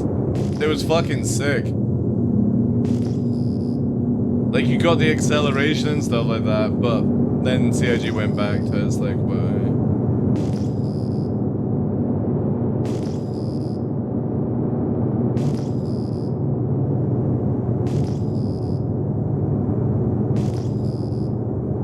This is where, like, the moment we get Pyro, I'm gonna be super excited. Because instead of trolling the areas that I'm used to, there'll be all this new stuff to go and do. New places to see, new things to shoot, solar flares to worry about, server meshing hopefully working, more optimization working. Definitely excited for the end of this year with this game. Long as they, you know, don't fuck things up.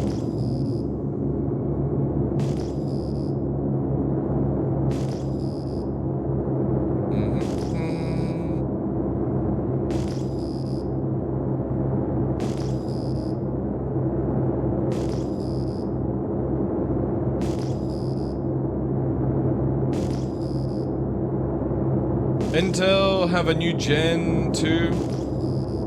9000 AMD will drop the X3 earlier, is what I expect. Ooh. A big boy. Yeah, I don't know what I'm gonna upgrade to, because to be fair, like, they're starting to get insane. All these things. See, the thing is though, how long is the AMD 5 socket gonna last? Does anybody know? Like, is it, because I'm on the 4, is it worth me going to the 5, or is 6 going to be out anytime soon, like within the next couple of years? 2027? Right, yeah, okay, that's a little bit longer than what I had in mind.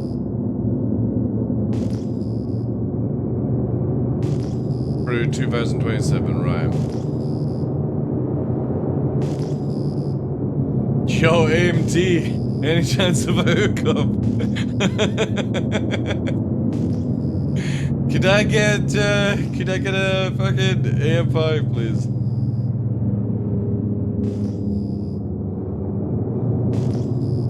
Yeah, AMD, like, for me, for many years, I've been on Intel. I never go away from, what's it called, I always use MSI graphics cards.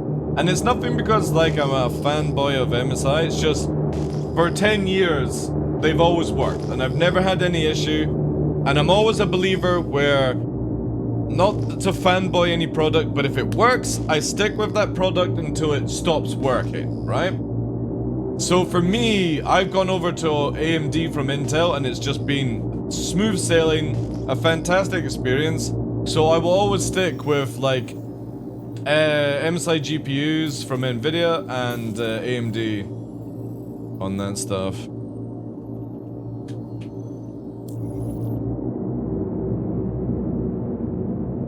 Looking forward to upgrading. When I upgraded to the AMD, I was blown away with how fucking good it was.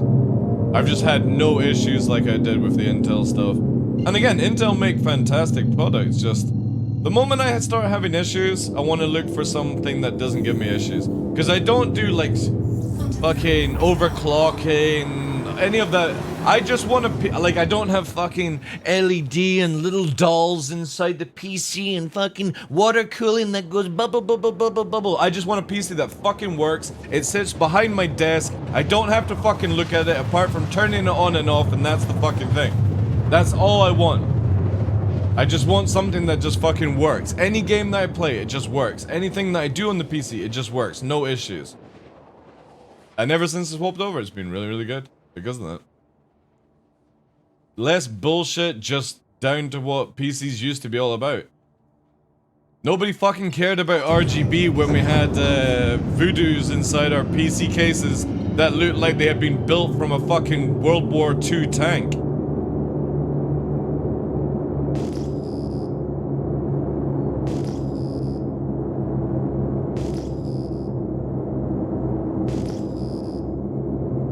$4080 for the helicopter.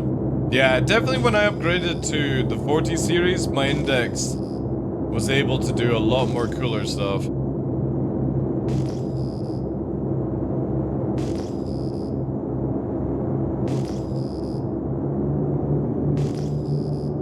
Taking 5 minutes to load Battlefield 1 map? Yeah, those were the days.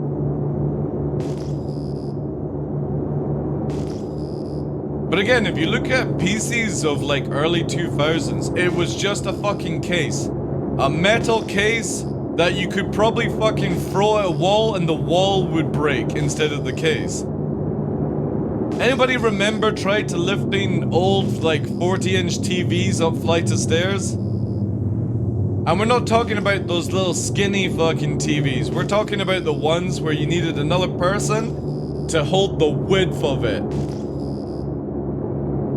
Does anybody remember ever working with APC power supplies? The wee 1400 bastards that you put into server racks. No, I'm dropping on your foot as well, like, oof.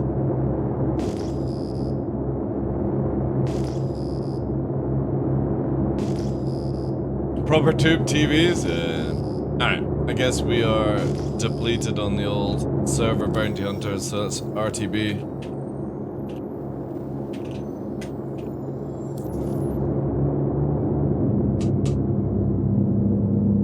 What am I scanning for? Anyone approaching me. So you've got two types of radar in this game. One, you've got your little radar in front that's up to 6.5 kilometers, but your ping system can detect players at 20 kilometers plus.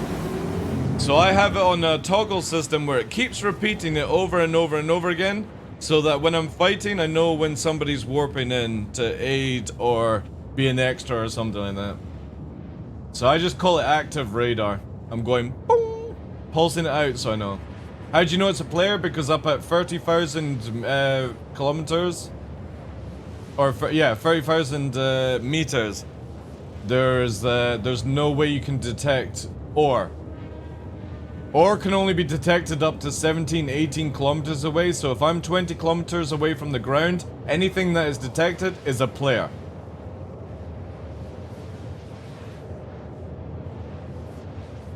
And eventually we're going to get it where we can actually fine-tune the ping system so we know. It shows us unknown, yeah. But if that unknown is approaching you, it's a player. It could also be an NPC, but NPCs are not smart enough to spawn and instantly go for you. They sort of buzz around hoping for the fucking best. But if that unknown starts going at 20 kilometers, 15 kilometers, 10 kilometers, you know it's a player coming for you. And if you're mining gems, gem nodes, yeah, exactly. I like, you know the annoying thing is, we were meant to get these radar changes, like, last year, where you could, like, do a toggle and stuff.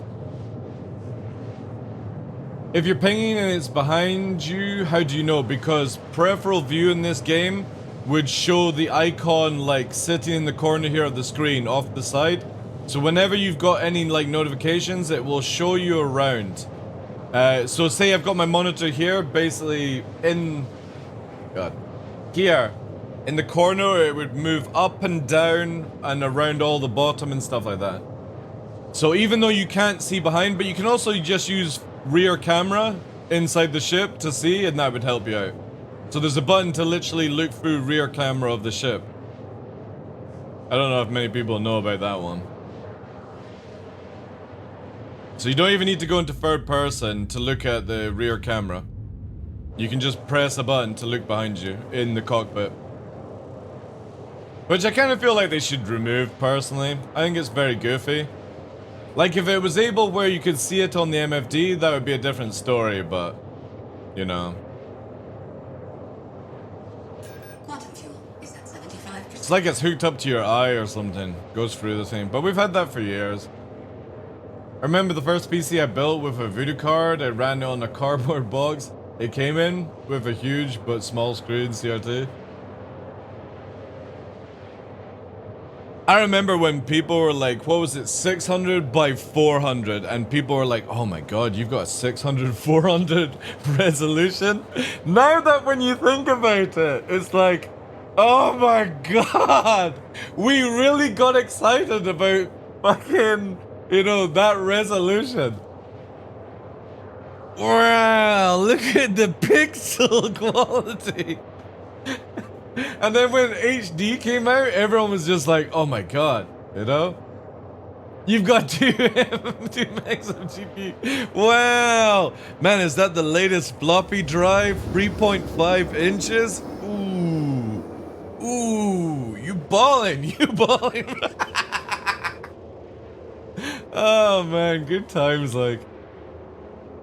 Or when we changed from the dial-up modem, what was it? It was ADSL came after, and you could literally like connect to the internet like 3 or 4 times faster than your typical 56k dial-up.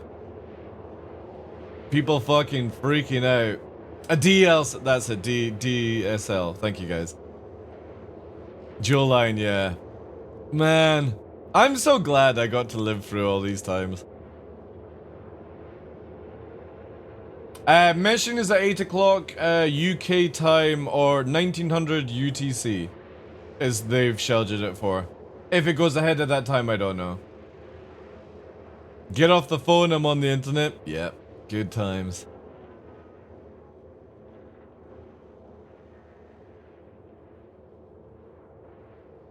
Yeah, that's the issue. Like, the Reliance will need to be reworked for soft F. I don't think they had it designed that way. Quantum drive is now off.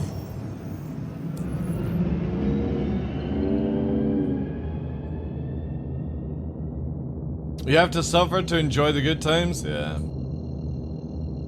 Whenever somebody, like, moaned to me about their internet being shit, I was like, you have no idea. You have no idea what people used to go through when the internet first came out and all that jazz. Oh yeah, and you get them in magazines as well. Anybody remember when we used to get demos in magazines? You didn't download the demo. You had to go to your nearest store, game store, and pick it up. Pick up the PC Gamer magazine to get all the demos of the latest game to be like, oh yeah, I actually will buy this, you know? I love that, man. I think we've lost a lot of cool things as humans, where instead of going out in these social interactions at like PC game places, Game for example in the UK, now you just download everything and you miss out on all that sort of banter. Oh, you're gonna get the latest new Tomb Raider and shit like that. You know, and have a little bit of banter with somebody that shared the same things, like same sort of wants and stuff. It's the same with like dating. Now everyone uses fucking apps and shit like that. Imagine having to actually go and have a conversation with somebody to find out if you actually click beforehand, like. Oof. Humans, man. Again, I'm glad I got born in the time I did. Got the 80s, got the 90s, got the early 2000s, and now it's just like, holy shit. What a fucking shit show. Landing gear deployed. The nudge on MSN Messenger? That was pretty cool, yeah. You were born in the 90s?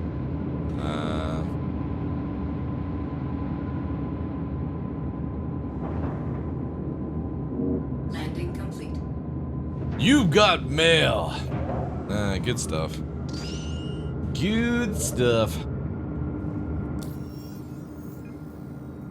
1959 here? Ah, nice. You can even see some more cool stuff. You know, one thing I would like, if there was ever a time machine, right? And you're only allowed to go back in time once, you're not allowed to change anything, you're not allowed to record like lotteries or anything. You're only allowed to go back in time to see one sort of time, and that's it. I would love to go back to America with like 40s, 50 diners with like all the cars and the bikes and stuff like that. I would love to just spend one day at that kind of shit. That would be awesome fun. Old school, you know, cars turning up, bikes, everyone with like the leather jackets and shit like that, and fucking getting like burgers and milkshakes back then with the full sugar, the full beef, the full not giving a fuck about all this old shit that gets put in your food and stuff like that. It'd be so sick. Just breathing in the atmosphere, good old fucking Marlboro Red cigarettes.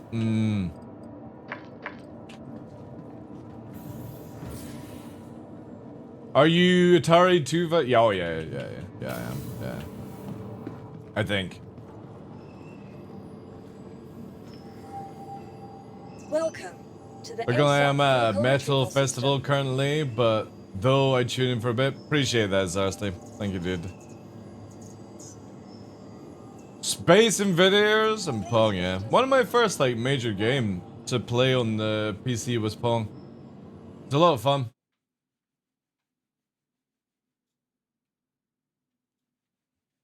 Yahoo chat rooms? I actually never had a Yahoo account. Sadly, I never had a Yahoo account. I was MSN and Google. I didn't even have a MySpace, which is kind of sad. I looked at MySpace shit, but I never had a MySpace page myself. Because back then, like with the internet and stuff like that, I spent a lot more time clubbing, taking stupid amount of drugs, doing things that maybe shouldn't have done, you know what I mean? And then at like the recovery stage on the internet kind of stuff, so I had a MySpace type page called Vampire Freaks. Oh, right. Into that kind of kinky shit, are we? Biting and blood, ICQ was awesome. I'm trying to remember if I had an ICQ. I had MSN Messenger. I had the, remember like Winamp and stuff like that. Yeah. There's a lot of things. Napster. I don't think I had Napster. I think that was more of like an American kind of thing. Or wait, was Napster a musical thing? Because when we started getting MP3s, does anybody remember like the first MP3 players, which were like this fucking big? It was actually easier to have the final stages of cassette in your pocket than it was like a fucking... Oh, LimeWire as well. LimeWire was the downloading service, wasn't it? It was like a torrent and stuff. Napster was for downloading music, right? Yeah. And LimeWire is where you downloaded all the movies and the pirated games, and then you had Pirate... What was it called? Pirate Bay? Was the website? Where you got all the torrent codes and stuff?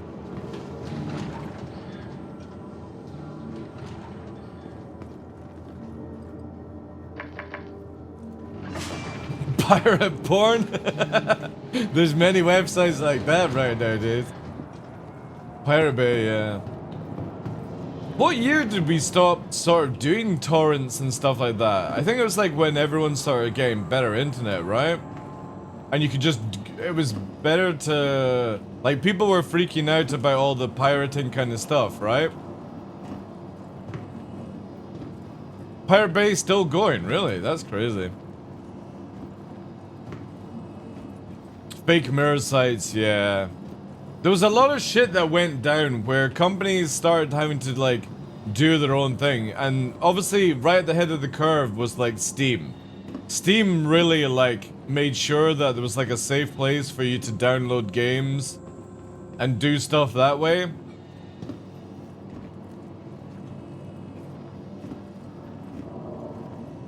Yeah. Download a movie on LimeWire and ends up being a porno, yeah. Oh man, good times. And it would always be something weird, like a fucking clown car porn video. Like 3 clowns and a very small girl, and all you hear is onk onk onk onk, you know? There was some weird ass shit back then in the internet. Awesome times. Trojan horses? Yeah. Like when people cry about like their bank accounts getting hacked, it's like, yeah, well, we had a time where we self-inflicted people hacking us for shits and giggles. Oh no, I've got a Trojan horse. Which free application will I use this time to get rid of it? I was totally downloading legit music. Oh, I can't play video games today. My PC got hacked, torrent, and then it's like instantly somebody's like, oh, you downloaded porn, right? It's like, no, I was downloading legit movies. And it was always people getting caught with that shit. Good times, man. Online. Awesome stuff. Am I on the same server? Oh no, but we do have somebody same side us. Ooh. Piracy is still going strong, but most of the scene stuff is on private trackers now. Yeah. Takeoff complete. I mean, everyone sort of has an app these days, right? You've got Apple, you've got... Yeah, it's crazy shit. I really want to see, like, the new season of fucking House of Dragons. Raised. But I can't watch it because I don't have an Apple account. I'm trying to remember how I ended up watching the first season.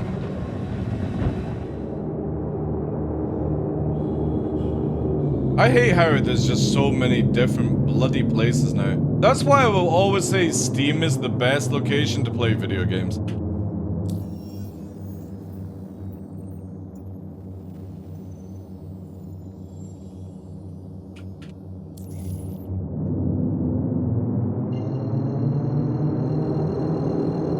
Is it on Prime? I thought it was on Apple. Can you get wait. Can you get fucking new season on Prime?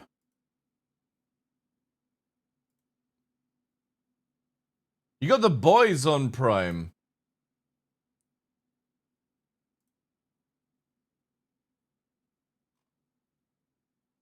No, I don't have it. Unless there's new releases? No, that's not. Prime Video. Wait, sorry, I'm in the wrong area. Yeah, I've only got The Boys. Maybe it's not out in the UK yet, sadly.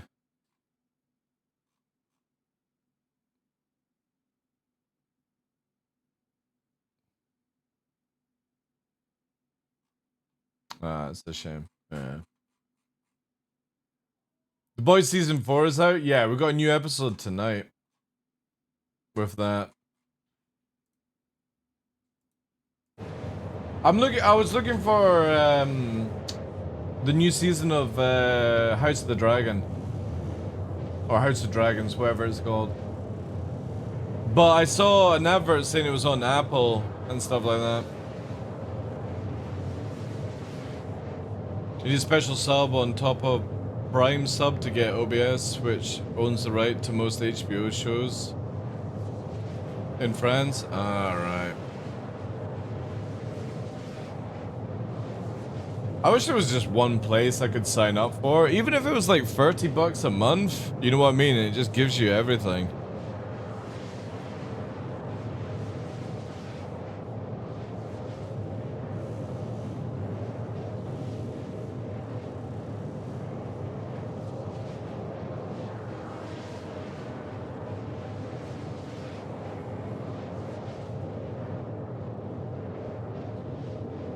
That exists, does it?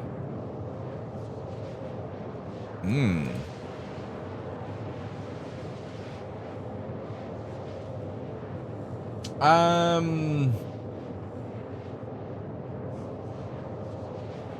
You could just use my business one, Arto. It should be highlighted on Twitch.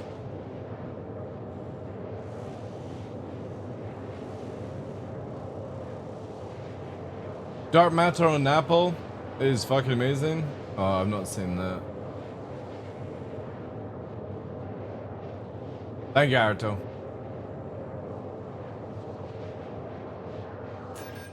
Because obviously I've got Amazon Prime because I practically shop from Amazon. It's just so much easier than other places in the UK for me. And got family Netflix and stuff like that.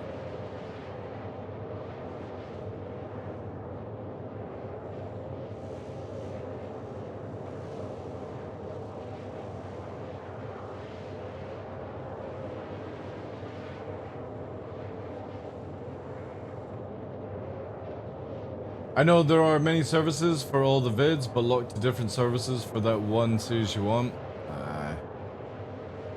It's always the annoying stuff.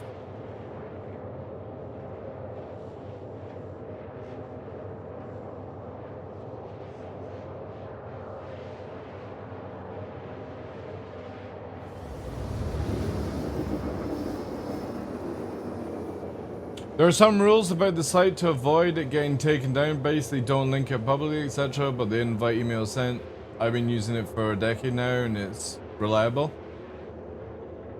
Nice. I like that. A secret club. I will not talk about it, Aruto. I have Prime, Netflix, and Crunchyroll. Oh yeah, Crunchyroll. Yeah, Crunchyroll's a given for me.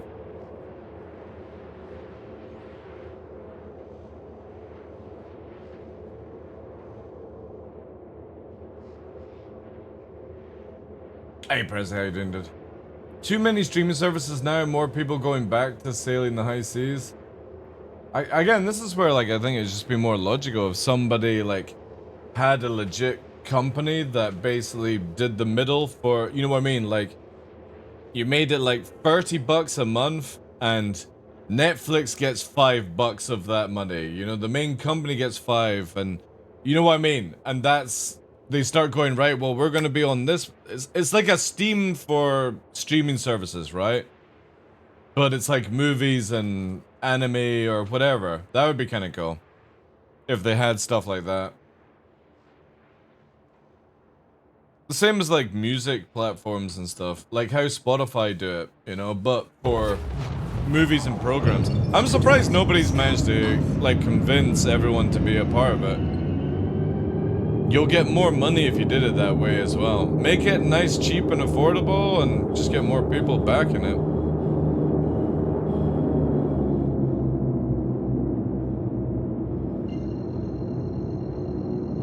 I use my Cube for everything. Cube? What, Nintendo Cube? Quantum drive is now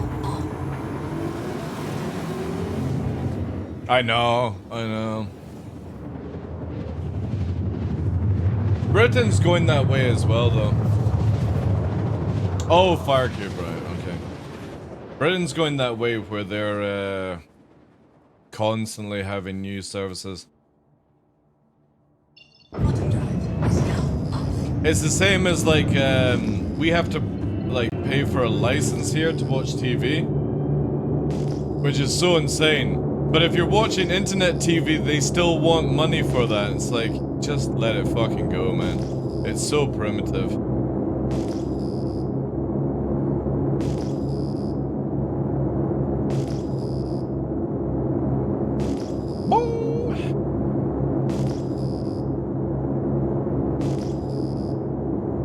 Small.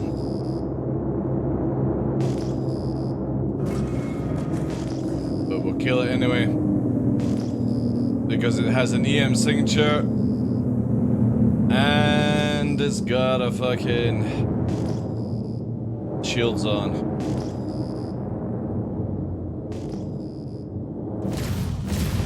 Check fire.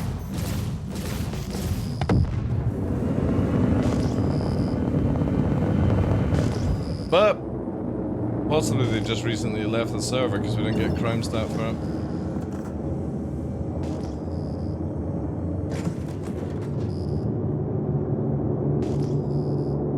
Keyboard switches? Tell them you sold the TV? That's true, yeah, because it'd just be a monitor, right?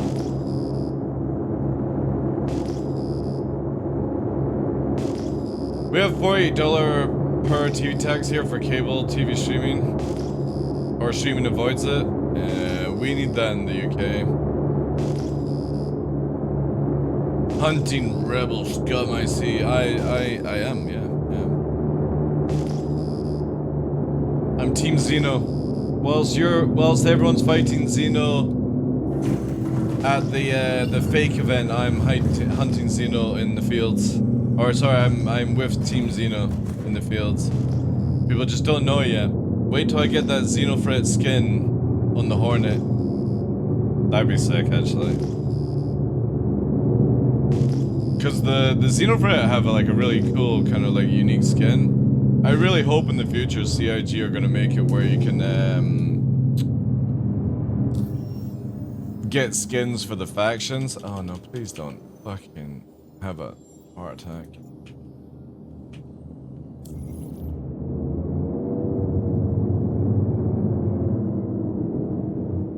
Twitch is all the TV you need? I suppose. It's interactive TV anyway.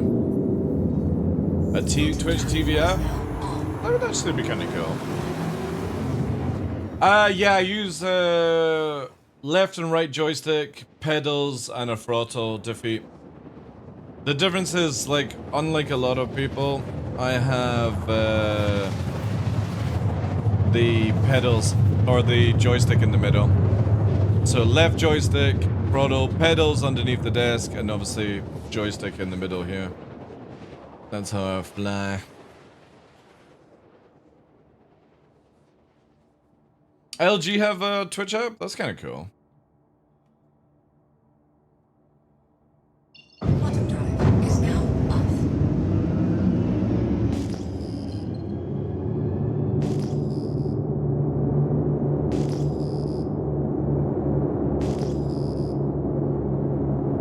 Quiet day, champ.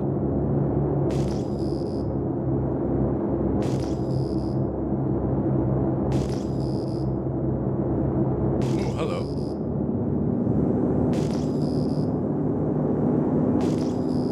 Constellation Taurus.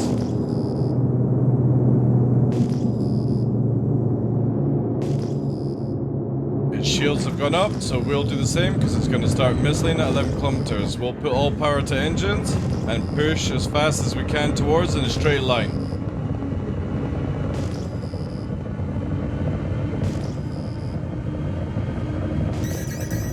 We then cut across.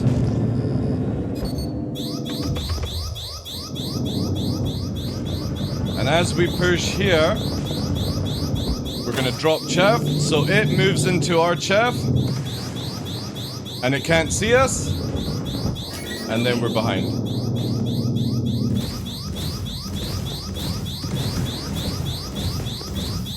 Warning, weapon system overheating.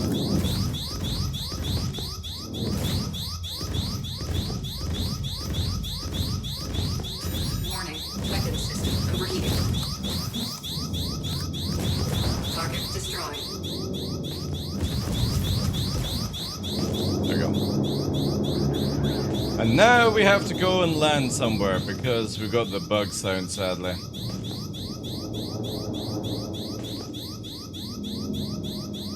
But the good thing is we're at height to quickly warp. We'll do aerial and land it down.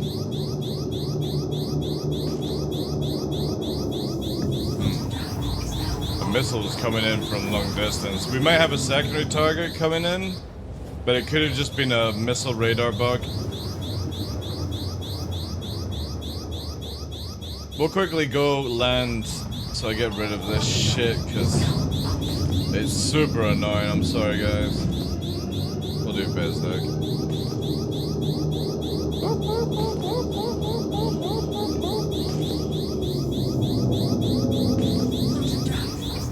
CIG need a button to reset this shit. When you're playing like games like DCS, you can just fucking use the master switch and turn this shit off. It's super annoying, man.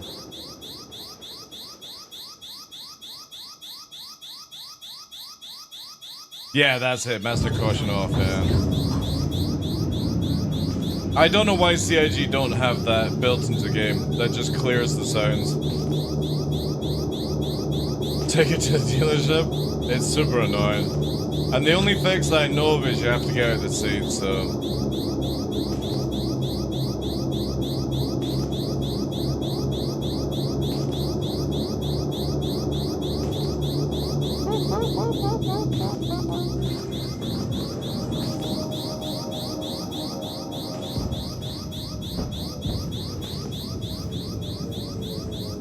Landing gear deployed.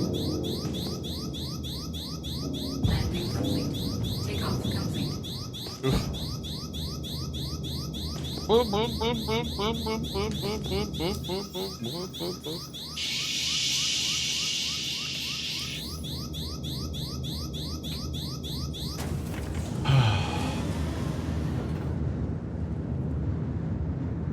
So silly.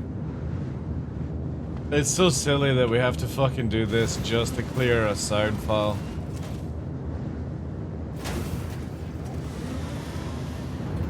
Get a bubblehead in place in the middle. It's a shame you just can't fucking cut the audio cable. Ugh. Takeoff complete. Landing gear raised. Ariel, with its yellow and bluish hue.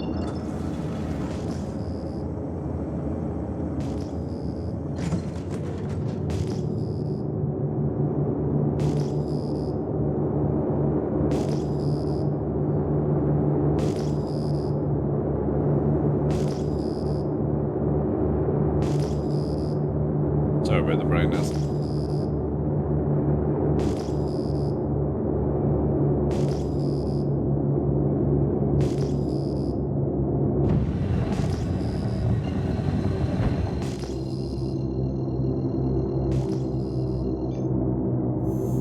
Quantum drive is now on.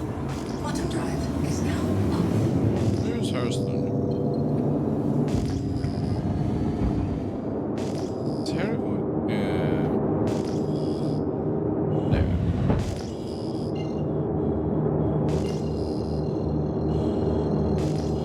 Hey, Iron Fuzz. Hey, Indeed. Quantum drive is now on.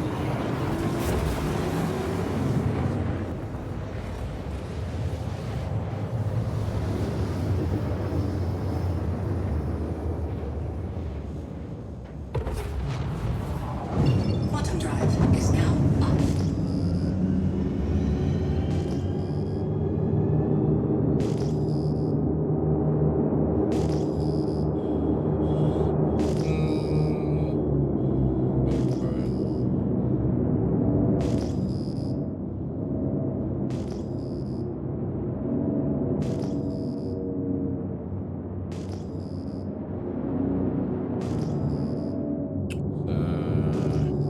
There we go.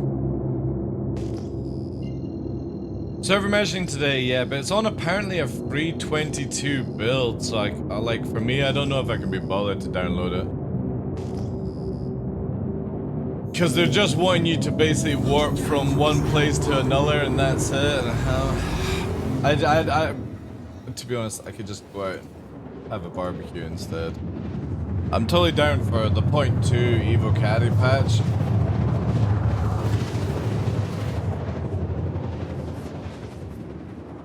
It's on the tech preview, Iron Fuzz, so it'll be on the separate system altogether. You'll need to download tech preview, and since it's a free 22 build, you'll need you'll be downloading going backwards, so it's going to be about 10 gigabyte or something like that, give or take. I'm just not gonna bother. I'll just watch people doing it instead.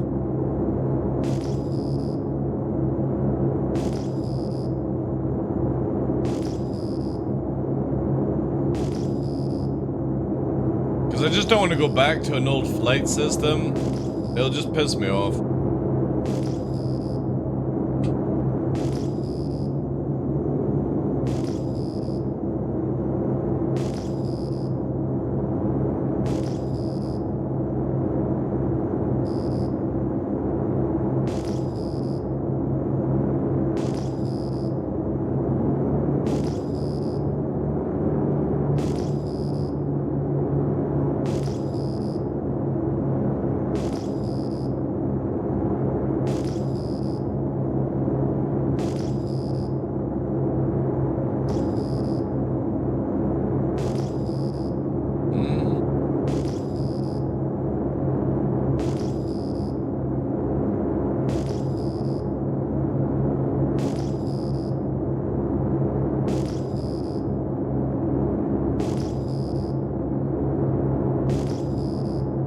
Need to redo the, yeah, again, it's just, if they were doing off a free 23 build, I'd probably get involved, but because they're going back, I'm not setting up all my stuff for free 22. Can't be bothered.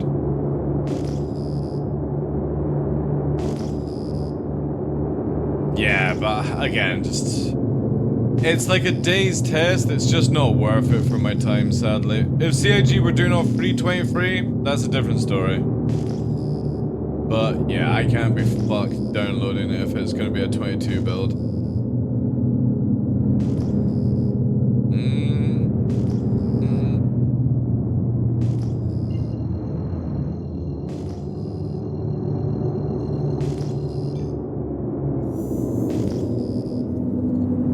Quantum drive is now on.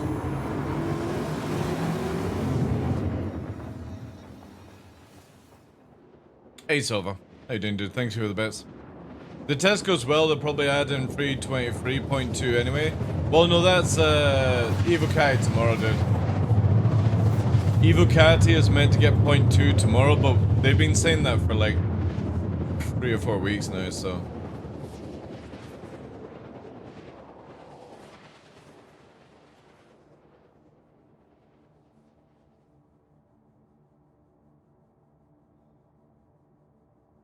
Quantum drive is now off.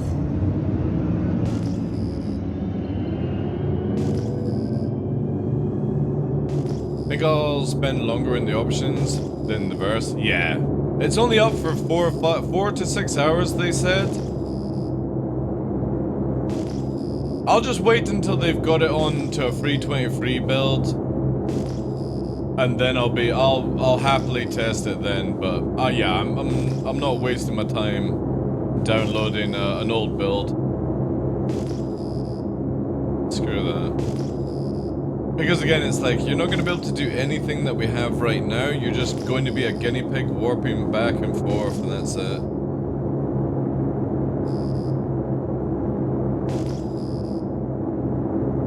Grabbing the Huey today. What song do I play first on the way to station?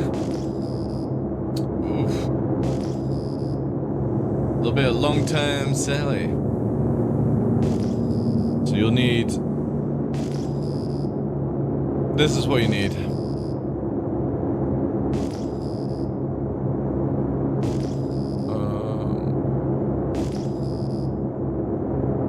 Yeah. You need this.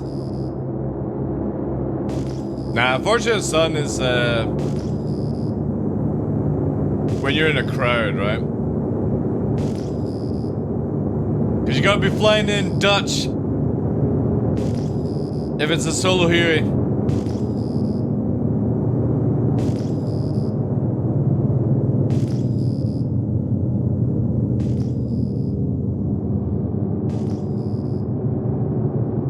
Eat some of this shit. It'll turn you into a sexual Tyrannosaurus. Just like me. And then there's some other lines in that helicopter that I can't say on Twitch. Cause it's a fucking 80s movie. Or was it 90s? Predator 90s? I think it was 90s actually. Maybe it was 80s. Early 90s, yeah. Fucking great movie. Get to the chopper! He couldn't see me! Such fucking shit lines by Arnie. So funny, man. But yeah, there's a lot of things in that movie that you can't say on Twitch. They don't make movies like that anymore.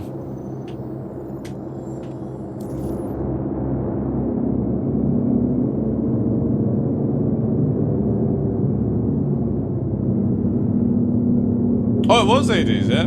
Oh, nice, nice. Good movie for late 80s. Quantum drive is now on.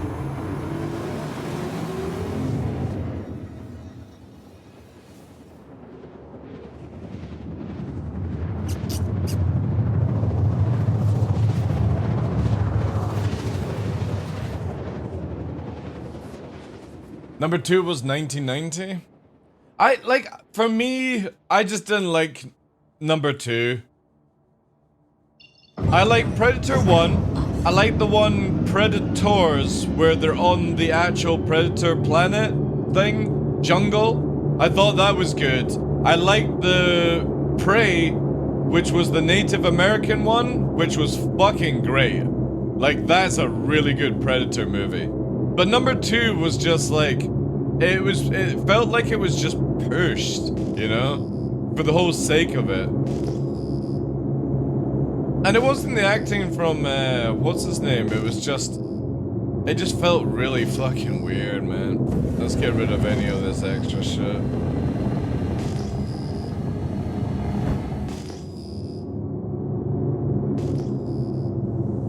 This looks like it could be possibly underground, though. No, it's purged. Oh, my fucking things are bugged. Check fire.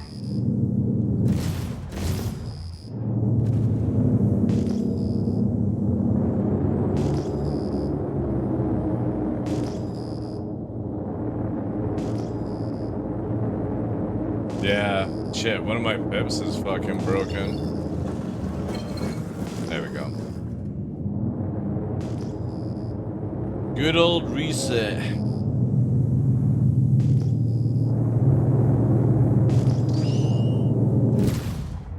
Check fire. Not taking any damage. Oh, delayed damage. Holy shit.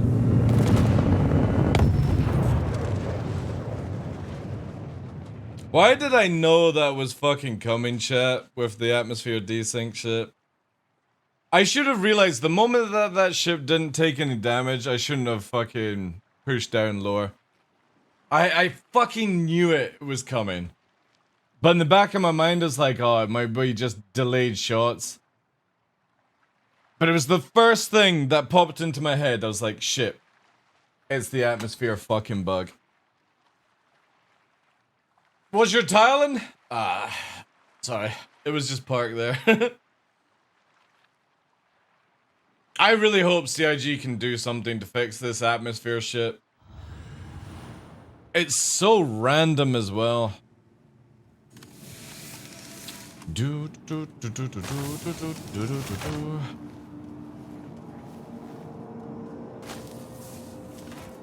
Always fucking happens, like. Such a goofy system.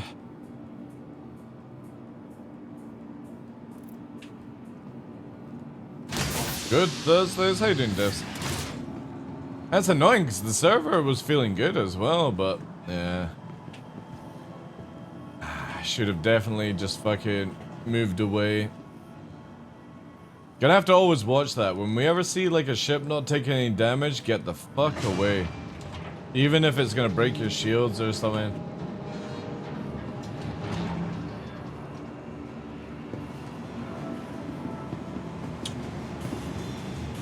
Also, if we get Evil Cassie with point 2, it means that we'll get the atmosphere fixed for the Hornet and the Firebird as well when it goes live. So, yeah, I've got so much to test this weekend. Hangars, Firebird flight mechanics. It's a shame I can't show it on stream so I could send people videos, but maybe they'll put open or first wave PTU next week or something. That would be chic. Super chic.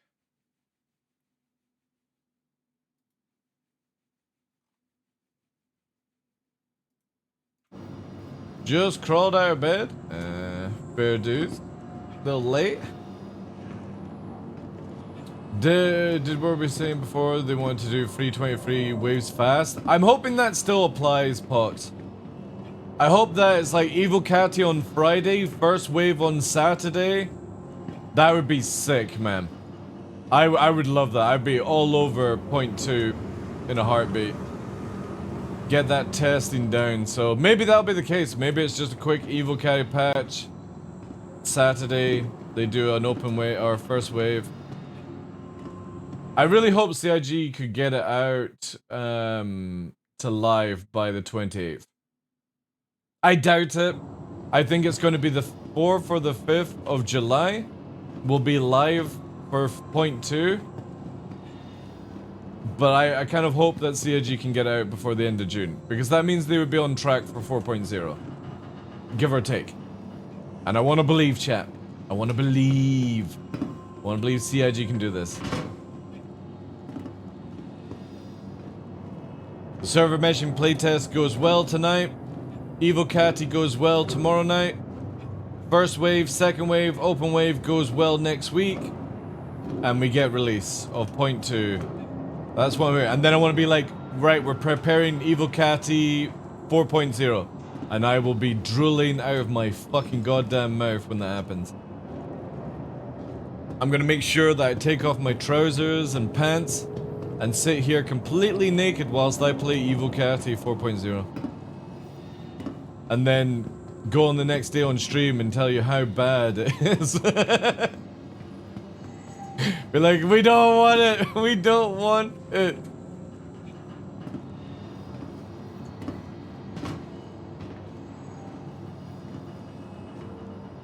You have the weirdest. A lot of people get that on my show, but I should have like a disclaimer that you click saying if you join this channel, something weird is going to be said.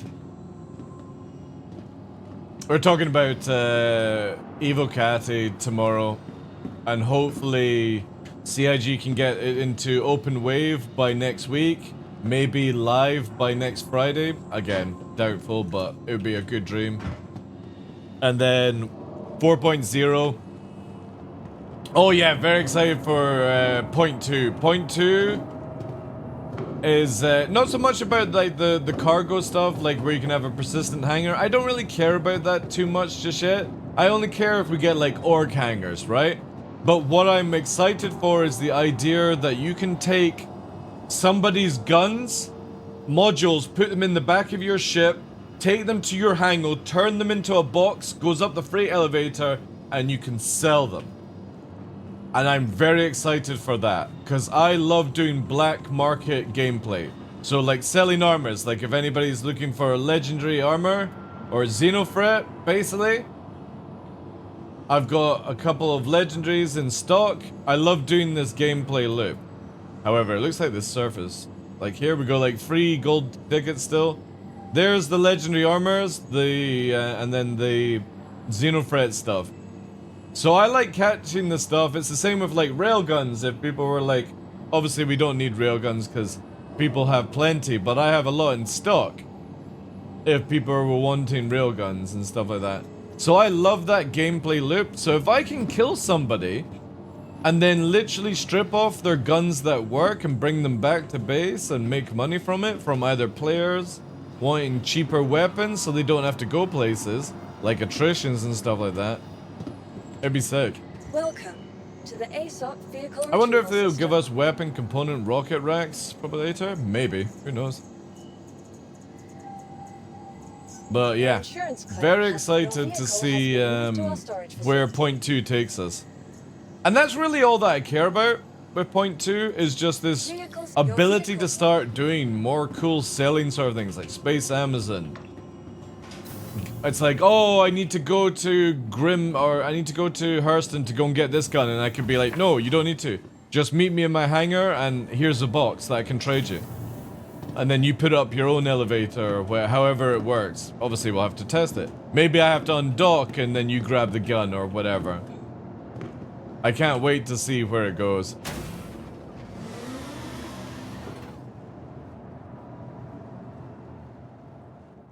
But then it's mainly the push for 4.0.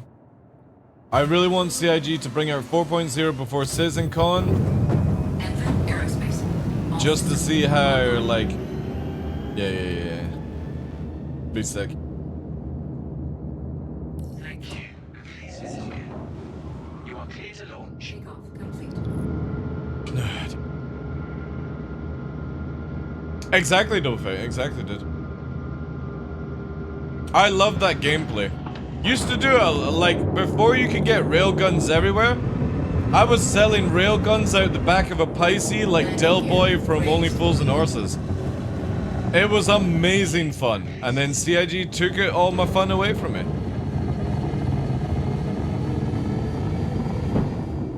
I was selling railguns, FS9s, all these weapons that you had to farm for. I was all over it. It was just great, great fucking gameplay. So hopefully this brings it back. No reason to nerf the railgun? Exactly, no reason to do it. All they had to do was just make the ammo more expensive. Like, it's 6k per magazine. You should have just made it 10k per magazine.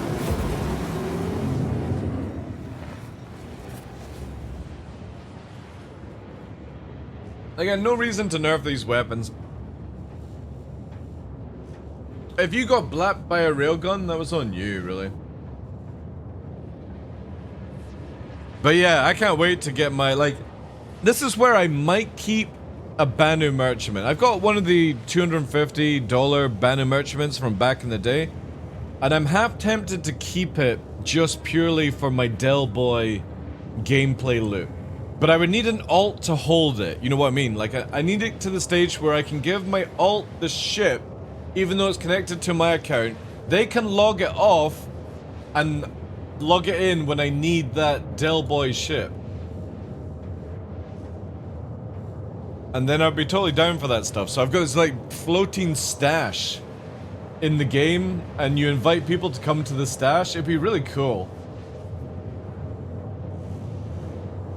You'd have to... No, I'm talking about where I can spawn off DarkLaw, let an alt have the rights to have the ship and dock the ship and log it off, and then, you know what I mean? Because CIG did talk about that in the past, where it's like, yeah, like a guild bank. So even if I had to bring the character into the guild, or the org, if I can have the character just fly it away and log it off, or like keep it in a safe spot, it could be this like invite only to this marketplace where it's all this treasure collected from like dead players and stuff. I think that just sounds sick gameplay. You turn up, you EVA into the ship, and it's like this fucking cave of wonders. Oh, I got this by killing Detox. Oh, I got this by killing, you know, Smashley or whoever, you know? It's like, people are like, oh yeah, I'll check the Detox weapon, you know? Again, just spitballing names right now, but it'd be so cool. Good gameplay loop as well. Because you can have a, like, you can have an NPC AI, like, economy, and I get that. That makes it a lot easier to do for game. But the idea that you could go to somebody's, like, bazaar shop, and there's, like, modules that you would have to farm for, and they've got it from a certain reason, or they bought it from somebody. That gameplay is very exciting to me. Like, things that you might be able to only get in Pyro, and there's this merchantman floating around in Stanton that sells it. And you have to have an invite-only location to find it. I really wish they would allow you to collect dog tags. I think it would be a really good thing to have. Because in EVE Online, I used to collect corpses from people. Like high-tier players, I would get their corpses when they died on the battlefield, and put them in the can and store them, you know? Well, Diablo had ears, which was kind of funny. In PvP in Diablo 4, you had to cut somebody's ear off for it, which was kind of cool. But what's it called? Super soldiers, not super soldiers, universal soldiers. But I think dog tags, or collect Mobiglass. Instead of dog tags, you take somebody's Mobiglass.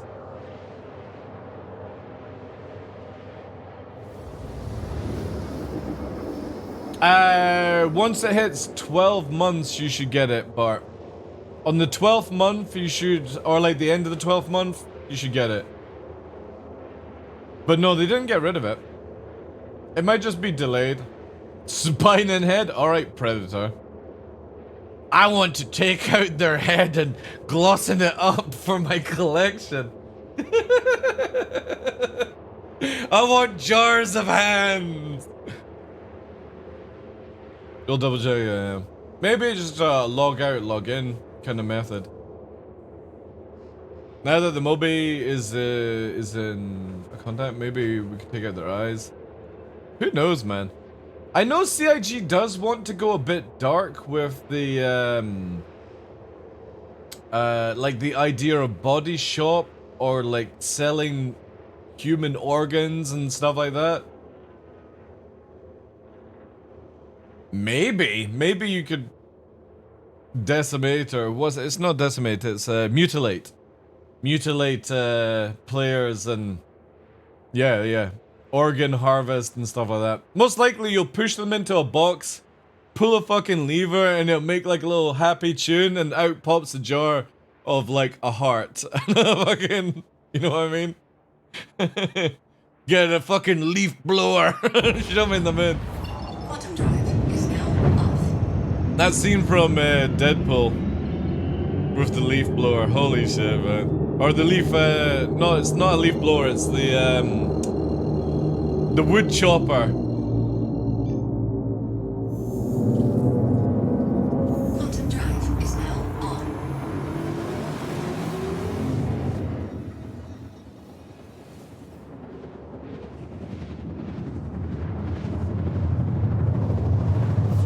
Yeah, well, you can take them off. I can actually show you guys later a bug, because I've got a spare Moby Glass in Grim Hex. If you actually put a different Moby Glass on, you actually lose applications on your Moby Glass, which is kind of amusing, personally. Quantum drive is Now, the only problem is, I have a horrible feeling my body is going to be underwater.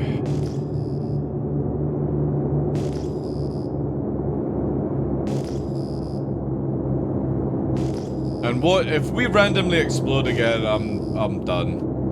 I'm done for the day. I can't deal with it. Time for fishing? Well, there's a good chance I have to go. No, it looks like I missed it.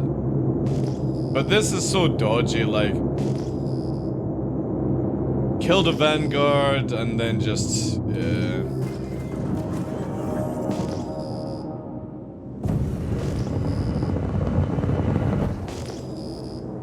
Also, this ship is fucking broken. Ugh. Great.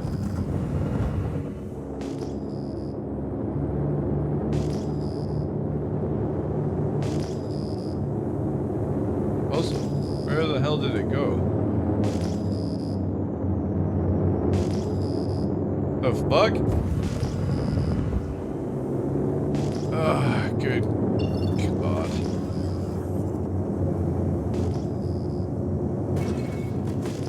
Yeah, the marker just fucking disappeared. Oh no, there it is. Oh no, it's in the planet. Boo. It might spawn. Yeah.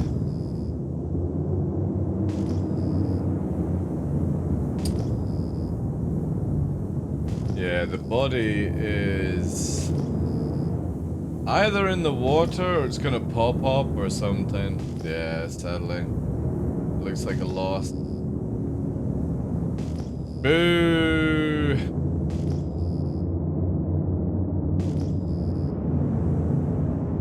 Always the same, right? One day we'll get it where you can just retrieve your gear without any issues. There's a good chance it's in the water, but it looks like it's on land.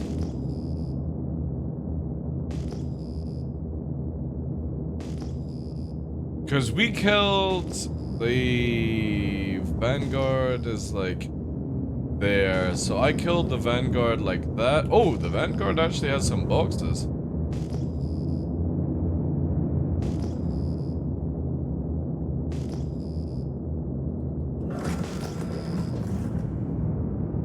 Problem is I just can't see where my Hornet wreck is. It's like it's disappeared. landing gear deployed. What are the chances this place is empty? Oh my god, where the fuck did the light just go?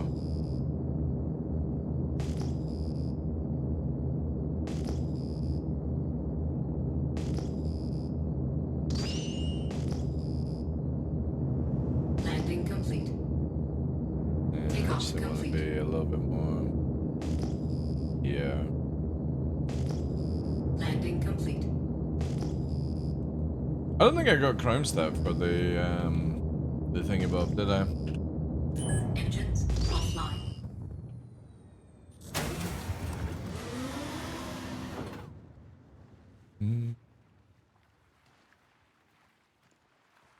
Yeah, the body is underground.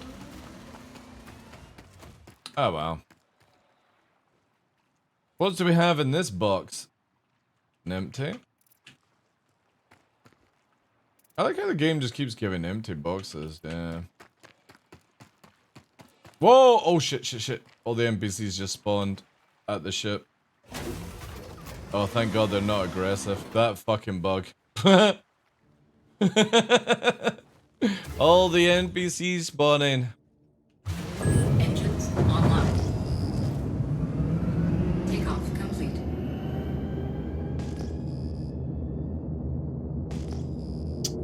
Boo.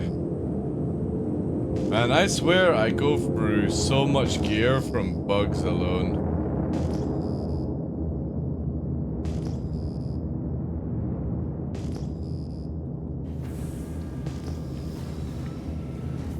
Landing gear raised.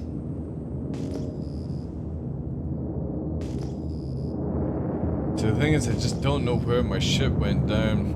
I think if you got near the shipwreck, it would probably... There's a little fire down there. But I think that's the landing pad, right? Yeah, it's the landing pad here. So you're meant to land here to be able to do things.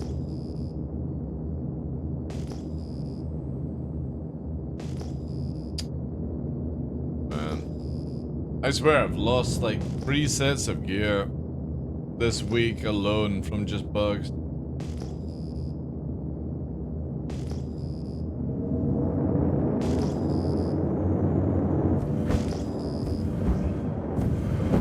This is where again, like, I'm a big believer in where it says it's not it's just a play test tonight. I feel like that's all, like a tech test basically, and we won't see it for a few more months afterwards. They're probably just getting it ready for 4.0 stuff. I'm a big believer where ships shouldn't just full explode in this game. They should always soft def, 100%. And when you're downed by an NPC, you should always be downed 100%. It shouldn't be permadeath in anything in this game. You should have to be double tap. They need to stop this permadeath nonsense, like, or instantly dying shit. Yeah, I ain't getting that body back, sadly.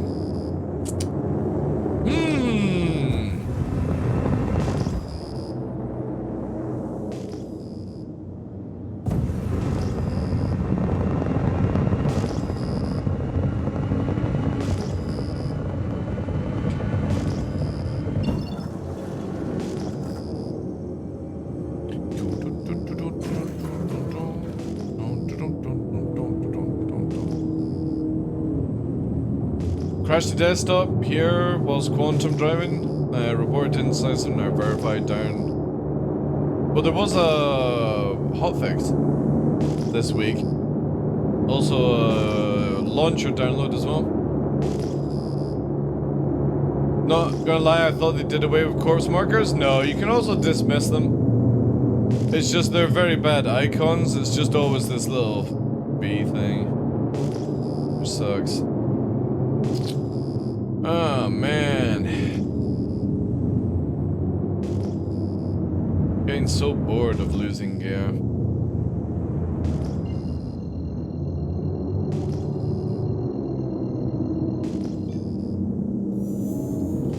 Quantum drive is now on. That's in the core, yeah. I was hoping like when you get near it, like if I had a wingman at that time and I died, if the wingman was there, the body would have been on the surface. But that's just purely because of that. We need some more likes, guys. We're at 12 likes on YouTube. Let's try and get to 20. Minimum 20 a day. we've got to achieve. Exclamation mark live if you want to quickly drop a like. Appreciate it. You don't need to lurk, but obviously that would be massively helpful if you could.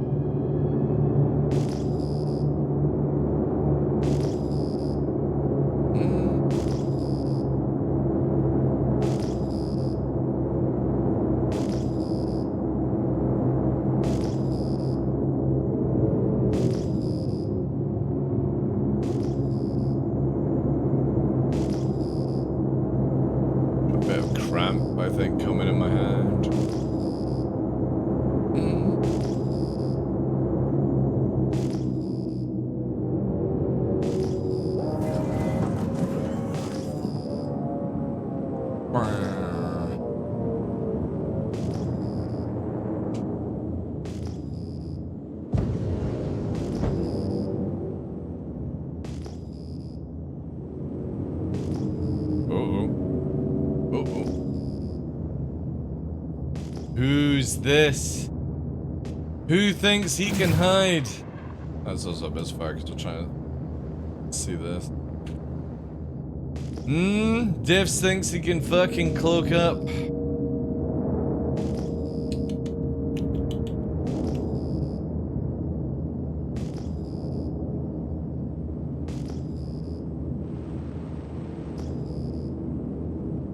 I need some armor.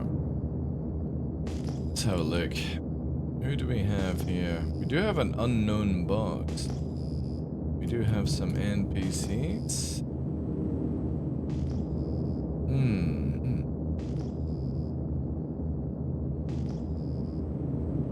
I don't know the boss location on this one.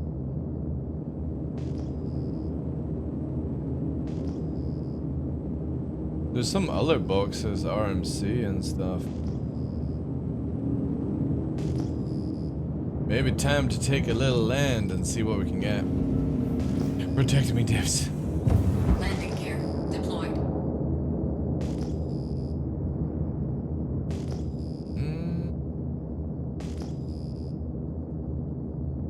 Go check out that box.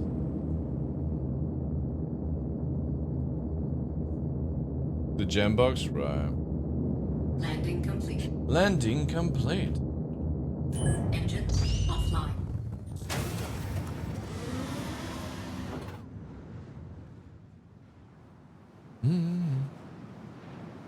It's windy. Hello, civilians. Anybody got any like gear I can have over the bridge and far away? Hurrah, hurrah.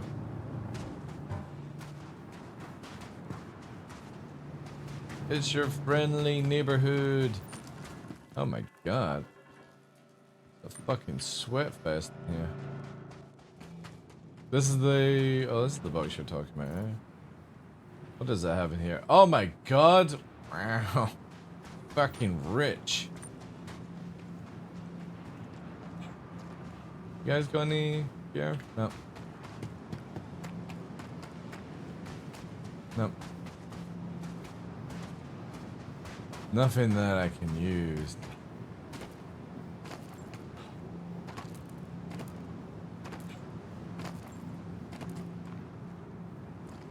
Ah, we've got this guy. I don't think that is a breathable suit though. I think that's just a undersuit sadly. Boo! Oh, stuck on kick.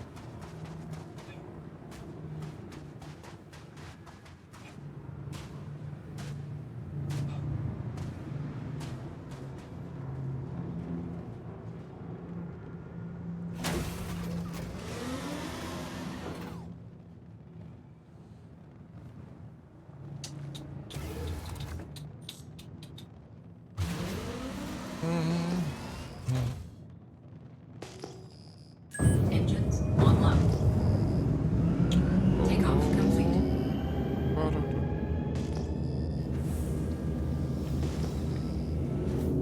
Landing gear raised. I guess I'll check out Weeping Cove.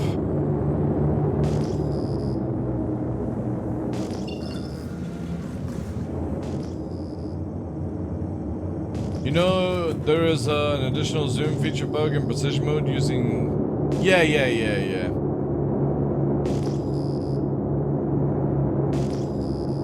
I don't have that button bound. Or maybe I do. Wait.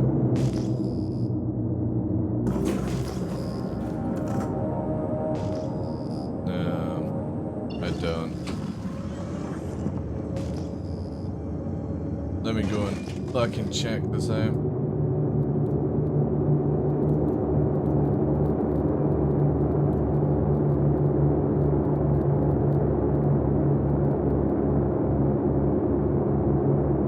It's like this, right?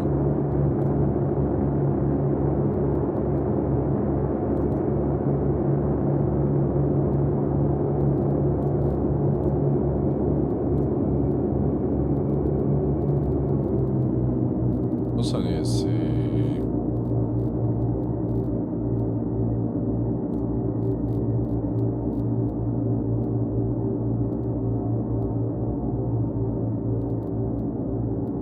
Oh yeah. Yeah, stuff.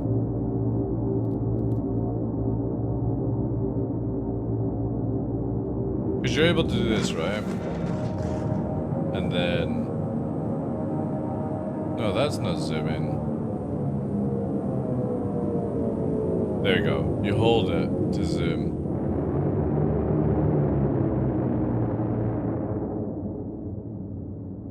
Should actually make it the other way around. I kind of feel. Yeah, I need to make it a different way.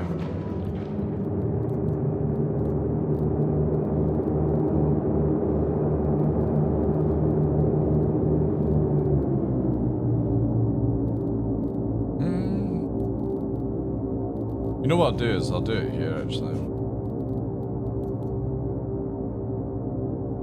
Do that, and then whilst we're at it, let's add space break in. Because I've not had that bound for a while. I should really get it back on. So yeah, I'll do that on left pedal. No, left pedal, you little swine.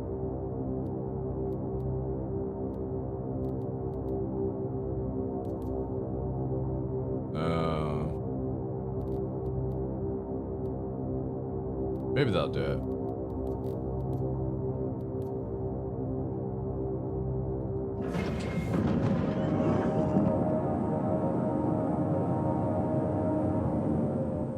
Yeah. Yeah. Okay.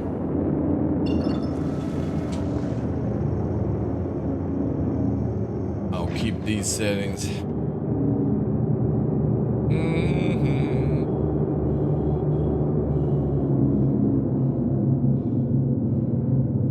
Tippity top of fucking Hurston, and only halfway up.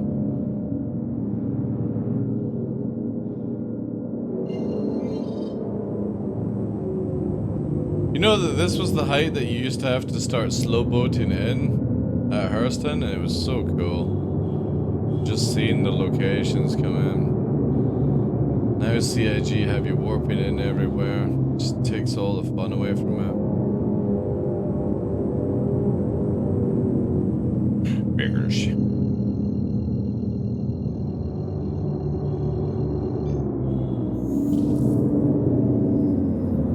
Quantum drive is now on.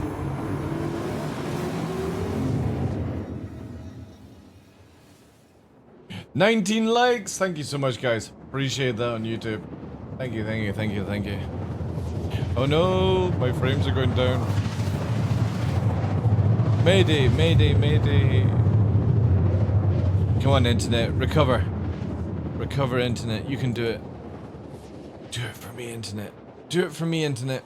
That's it, cover. Oh, man, I can't wait till September. Those final days leading up to when we get fiber, oh my god.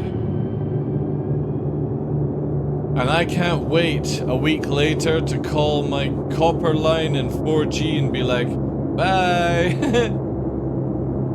Thank you very much for your time, but we're on different stuff. That'll be exciting. Somebody's got their light on, or it's the place that's got their light on.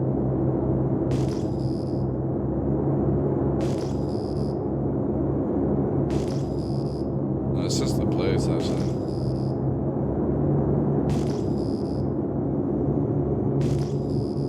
Well, my first thing is, so I've not had fiber for nearly 20 years so far, right? I was one of the first houses in Edinburgh City in Scotland to get coax, basically.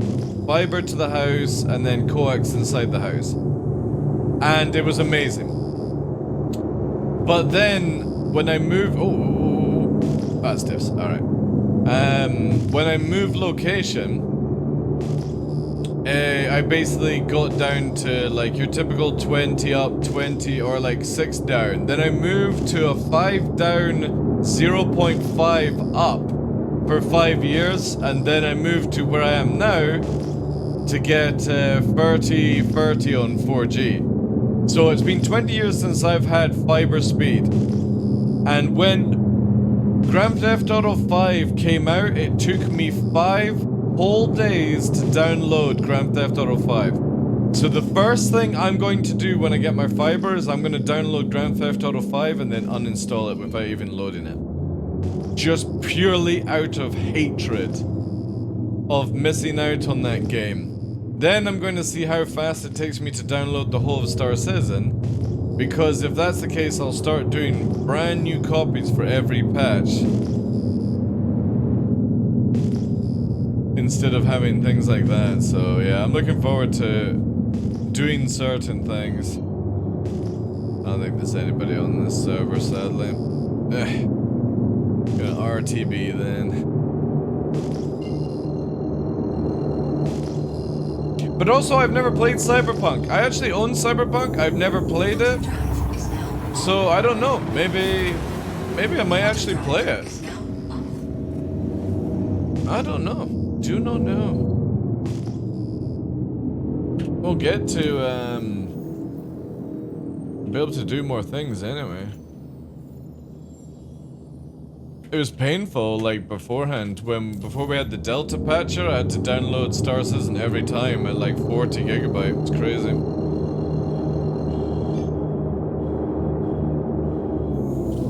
SC download is limited by RSI side, not 1 gig. Yeah, but again, it's gonna be faster than what I can download it, dude. You know what I mean? You really need to play Portal 2. Surely I've played Portal 2.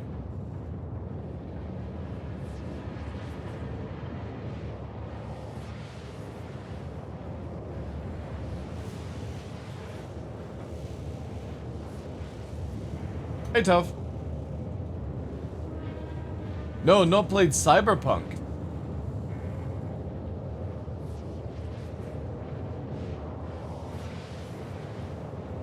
It won't be a good test. Oh, I know that there will be definitely places that limit, like throttle your limit box, but it'll be nice to download at the maximum speed that you can do Star Citizen while streaming, whilst uploading a 4 gigabyte or 4K video to YouTube, whilst, I don't know, downloading a whole collection of other things that maybe I want to have, you know? Not being limited where it's like, alright guys, I'm gonna do a short stream because it's gonna take me like 10 hours to download stuff.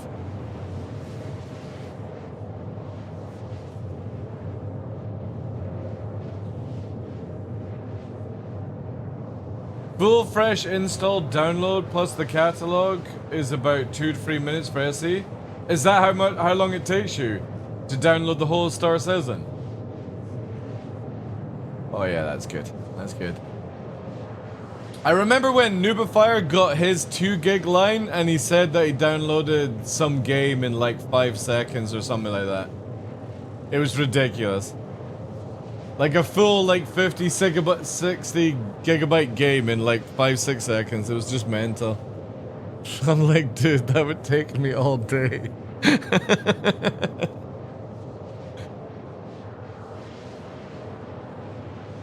Nothing worse than everyone in your org talking about playing Star Citizen 2 days before you could actually do it yourself. That's what it was like at my old house. So everyone was playing the night beforehand, and then the next day my download finally came in, you know, when everyone was playing. It was so horrible. Those were the days where I was never on like TeamSpeak because of everyone having fun, and I was just like, I don't want to listen to it. I'm gonna go and do something else, you know.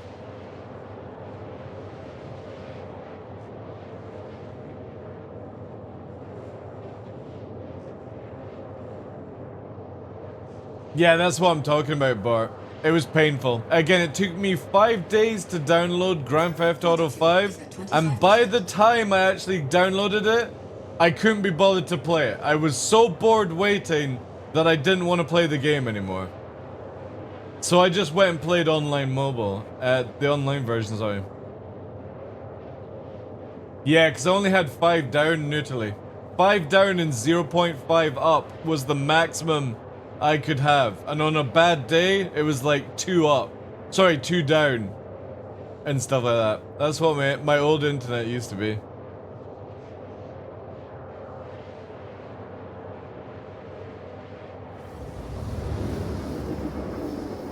It would take me like 1 or 2 days to download Star Citizen without the Delta patcher, and it took me 5 days with Grand Theft Auto. So the moment I get my fiber, I am going to download Grand Theft Auto Fiber, do this, and then fucking uninstall it. Just purely to have that revenge that's been ticking away in my head for all those years.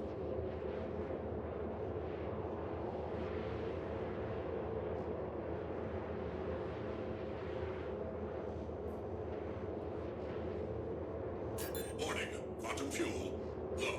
Uh-oh. I forgot to refuel, chat. Oh. I should have enough. Yeah, I got enough. Man, we are bleeding the tank dry.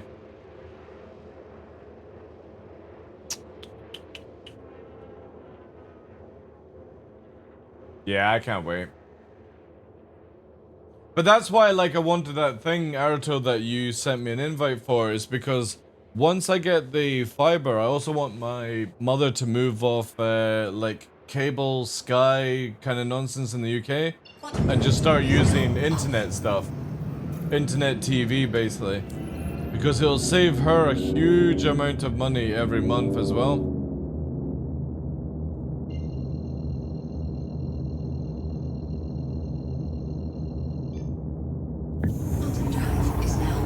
Yeah, I got 2 gig coming in September, so it's the highest I could go for the packages. But the good thing about it is, like, just won't have to fucking fight people over their selfie 4G nonsense again.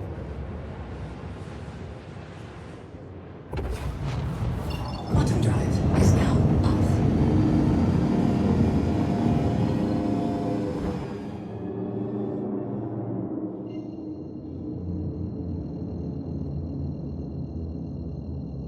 Nah.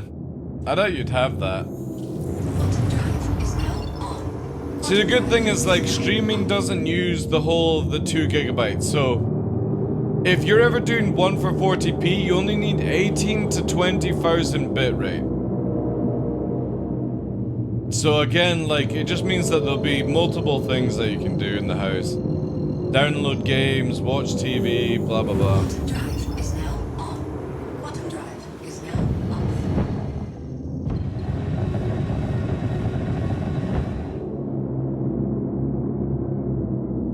Oh yeah.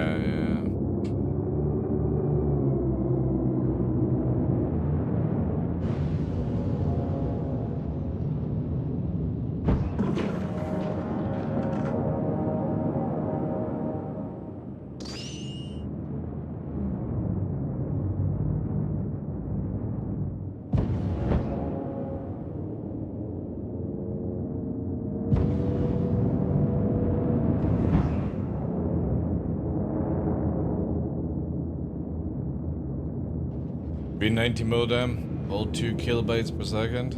Landing gear deployed.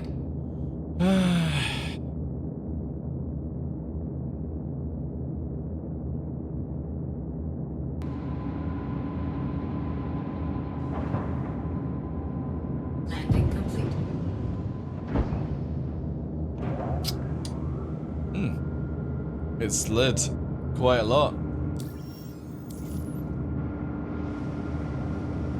Perfect. Like a glove.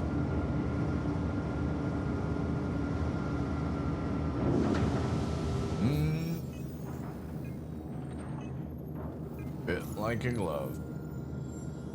Again, this is where, see, I was talking about this earlier on. CIG really need to allow you to reverse thrust whilst you're landing. The moment that your gears touch the ground, your strafes don't work. It would be awesome. Also, is there somebody outside? Landing complete. Nah. Let's do the refuel.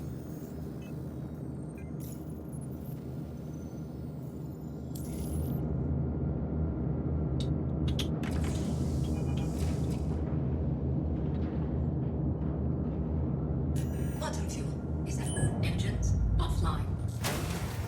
I still miss Hoverman. Don't worry, it's coming back. You're gonna get it.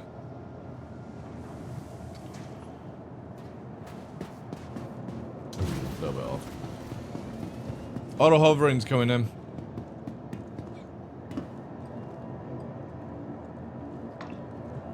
New launcher music feels like Battlefield 3 stuff. Dun, dun, dun, dun, dun. That's the only Battlefield song that I ever enjoyed.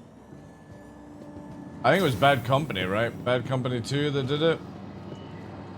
The first. Welcome to the ASOC Vehicle Retrieval System. Alright, now I need some fucking gear. No, this song.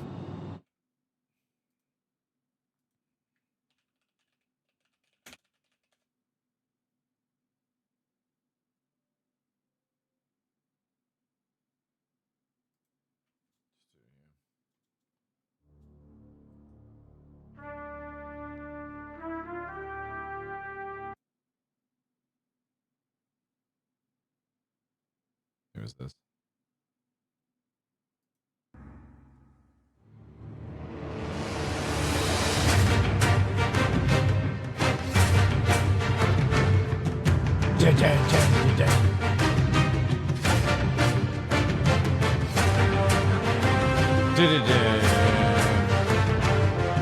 I think Battlefield 3 did a good one as well.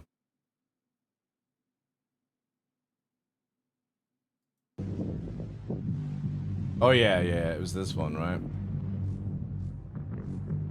Yeah, this is actually a really good one.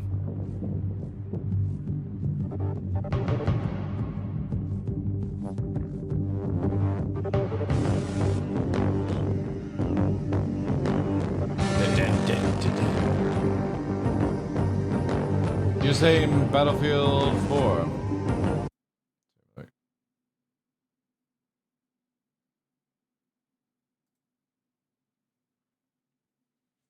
2142 version? Ooh, quite nice actually.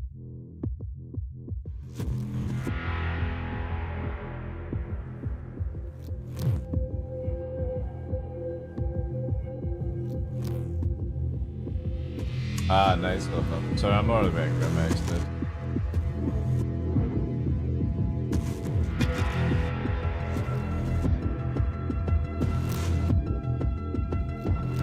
Yeah, 2142 was good.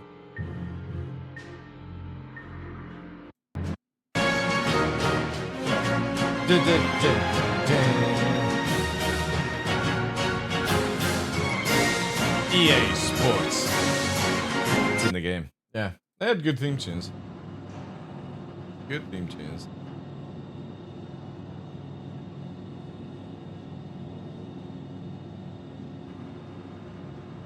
Yeah, I know. The OG games. Oh wait, am I out of supplies? Oh my god, I'm out of supplies. Any chance for like my own swag into this can, basically, I think. Yeah, if you look at this, right? Whilst I'm here. So your normal mobi-glass has all the apps. Watch what happens if you put a different mobi-glass on. Watch this.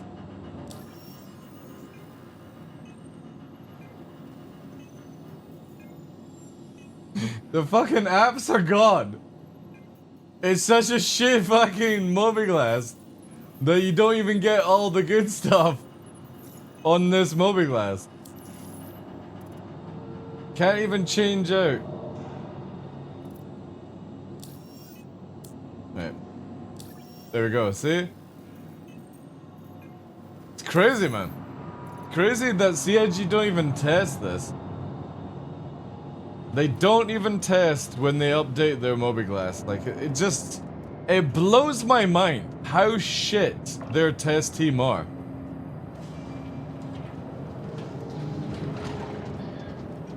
And the time for server meshing, it's 7 PM UTC. Need to buy new in the App Store, it's just so bad, man. Nobody even goes in to check their work, which just blows my mind.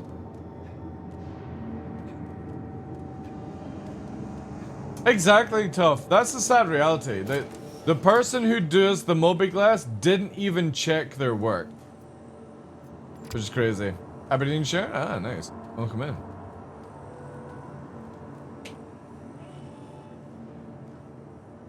Right, I need some swag. We need a shock. You stop losing gear from bugs.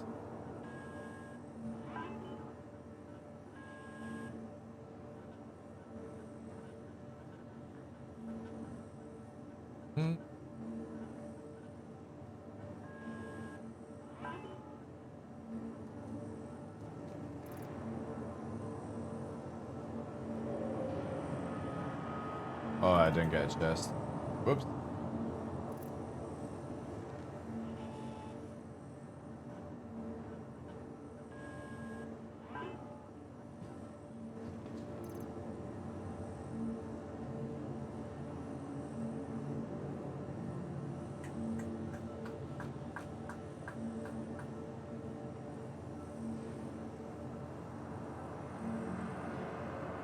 To be honest, I might actually just get rid of this stuff here. Just to clean up. I'll go over here actually.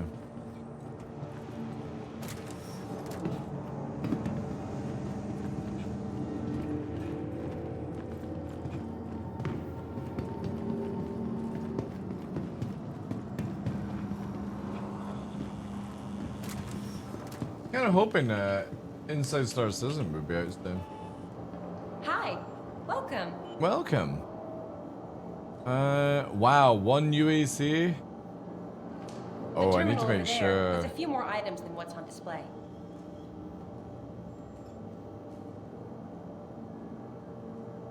Nah, it's a bit too risky. I might lose everything. Can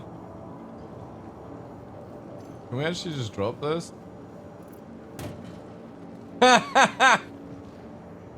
Alright, somebody gets a free box. You can actually drop these in group hex? Alright, okay. New game come up.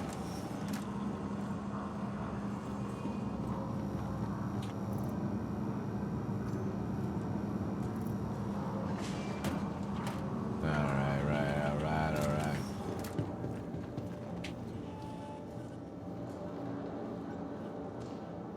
Hey, back again, I see. Yeah. Welcome.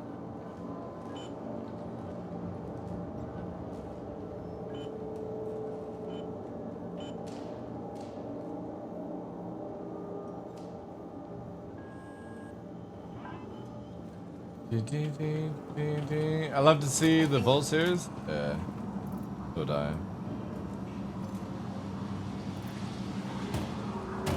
Ooh, Jesus. It's dangerous. Oh, nose? Yeah. Alright. We have to do this in reverse then. We have to do the memes in reverse. You brought this on yourself, CIG.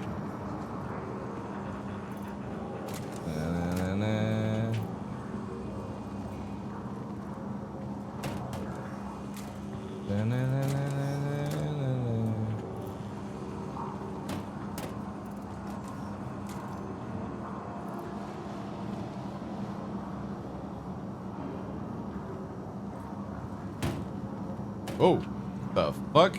They're sentient.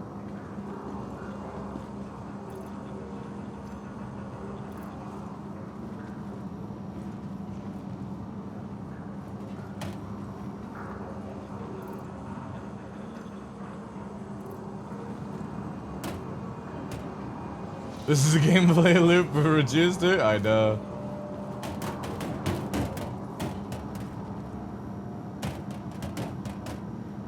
That's it, that's it. Get in there, get in there. Oh, shit! they're active! It's a minefield!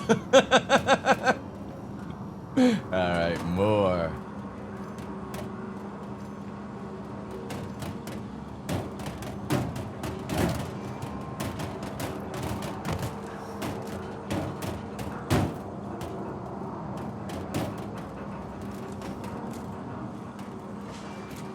Huzzah! Killer containers? Yeah. Awesome. Alright, that works really well if we do that. The new launcher is a pain? It works fine for me.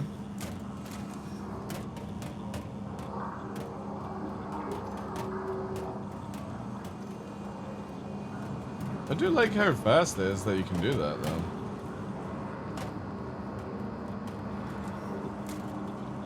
Nice. Now the question is, can we...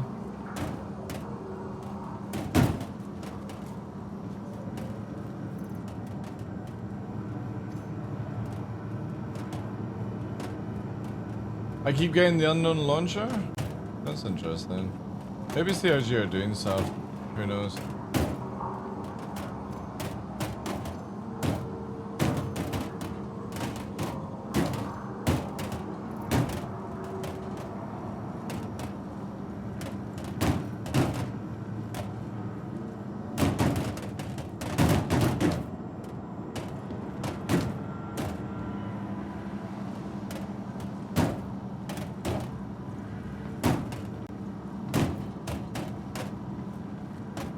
I kind of want this one to settle down.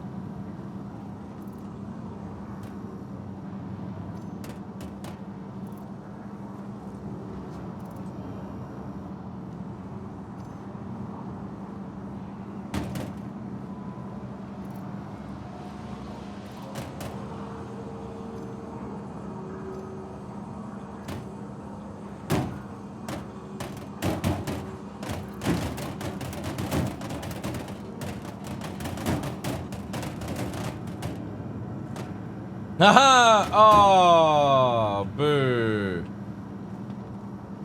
It was gonna be calm. What are you looking at? This is what happens when Star Citizen takes away my gear. Now I'm gonna make it just hell for somebody to have to play this. Cargo physics. Yeah. I'm testing cargo, new cargo physics out. There we go. Whoa. It's got a gateway. Look, it forms back up. See, look? It's a magical gateway, a magical portal.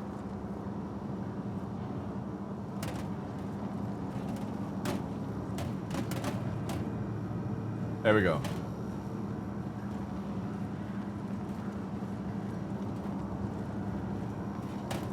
There we go. Nice.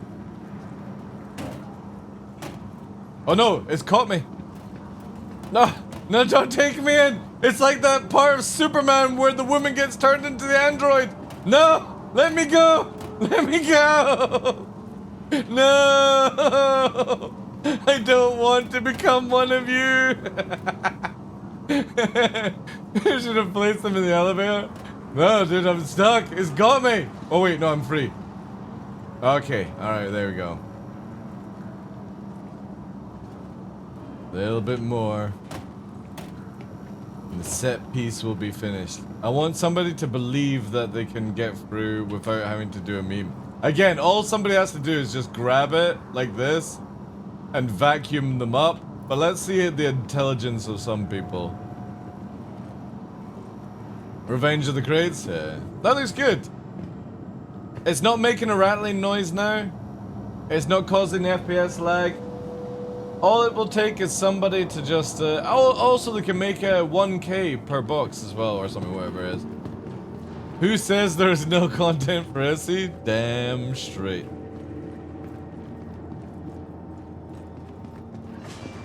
Next time we'll bring in the bigger boxes, because they were only 1 SU. We can get 32 SU boxes.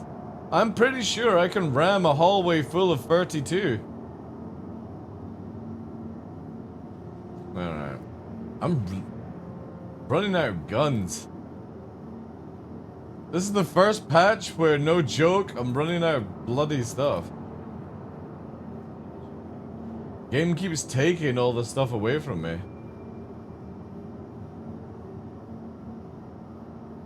Oh, I'm out of tractor beams as well. Alright, we're gonna have to buy that. Oh no, wait.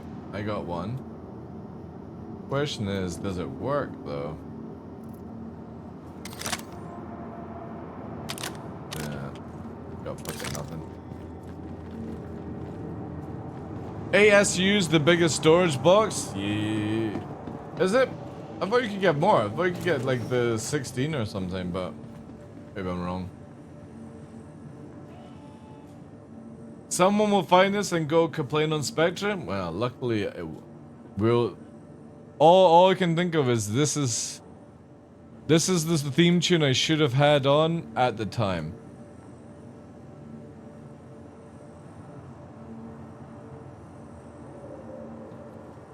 DarkLaw's up to no good.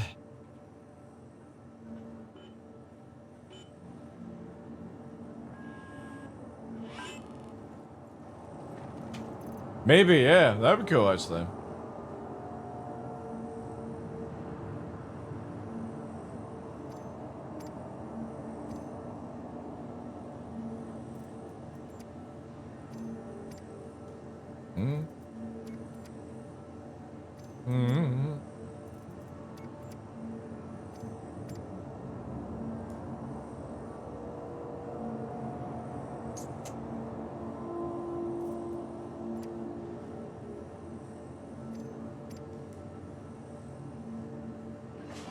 They buy some ammo, I think.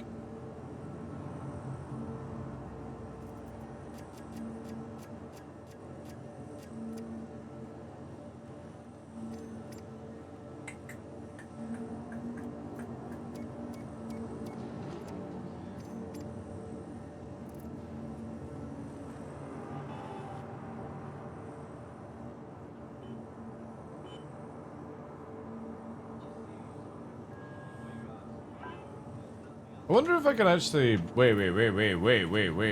Can we?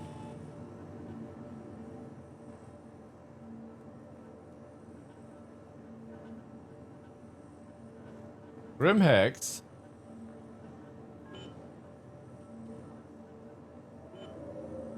Let's have a look here. Well, oh,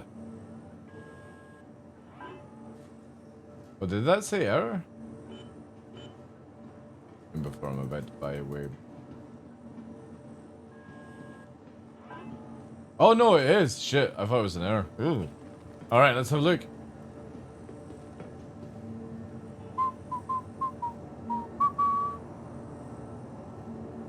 Holy shit, you can just fucking buy it into the container and it works? Oh, man! Damn! Okay, that's really cool.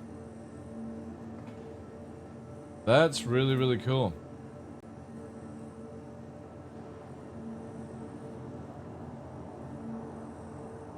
You can sell out of the container as well? Nice. Now here's something. Can I put a container inside a container? Shit. I got a container inside a container? Can I put a backpack inside a container? That's inside a container? Can we go multiple devil? Let's see, can it open up? No, it can't. You can't open up a container inside a container. That would have been sick. Let's close it down and just double check by doing a refresh. Open this container. Nah. We can't. So what we would need to do is take this out, open this, take a backpack, put it inside with stuff, and that's how you do it. So you have to bring them all out, and then you can put them all in again. And then you would get container inception.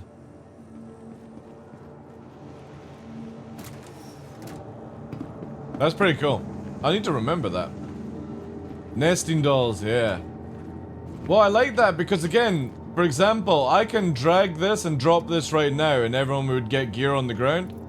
But you can do it in the back of your ship. So this is really cool where, for example, with point 2, when we get our persistent hangars or our whatever you call them nonsense, we'll be able to literally have boxes around our hangars where you can be like, oh yeah, that's where you can go and spare armor and grab it and stuff and have that sort of organization vibe, which is pretty sick actually.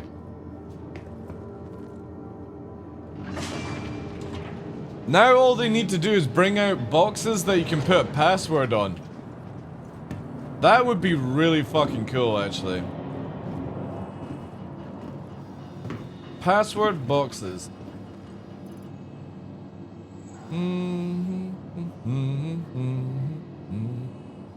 Hopefully one day I stop losing gear. I don't know what to do, chat.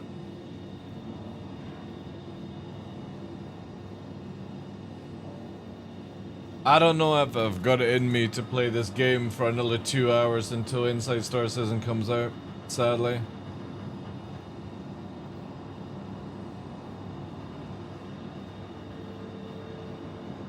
Code lock on ship doors? That would actually be really cool as well. So you could hack them as well? Yeah.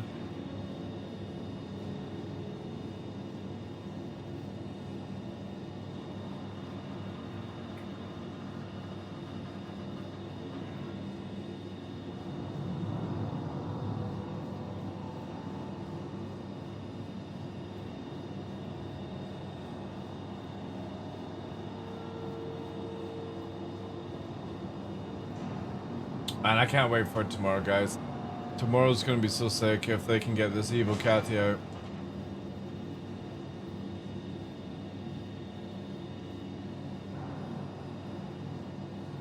Have missions, container packouts, container naming, that would... Oh, you mean like, yeah, so on the side of the... You could put like a... Go here, right click, and it would have it like at the bottom here, ammo or armor and stuff. And then when you actually brought the box out, it'd be written on the side. I hope CIG can do that. I would imagine so, since we have the ability to rename ships. You know how you can get...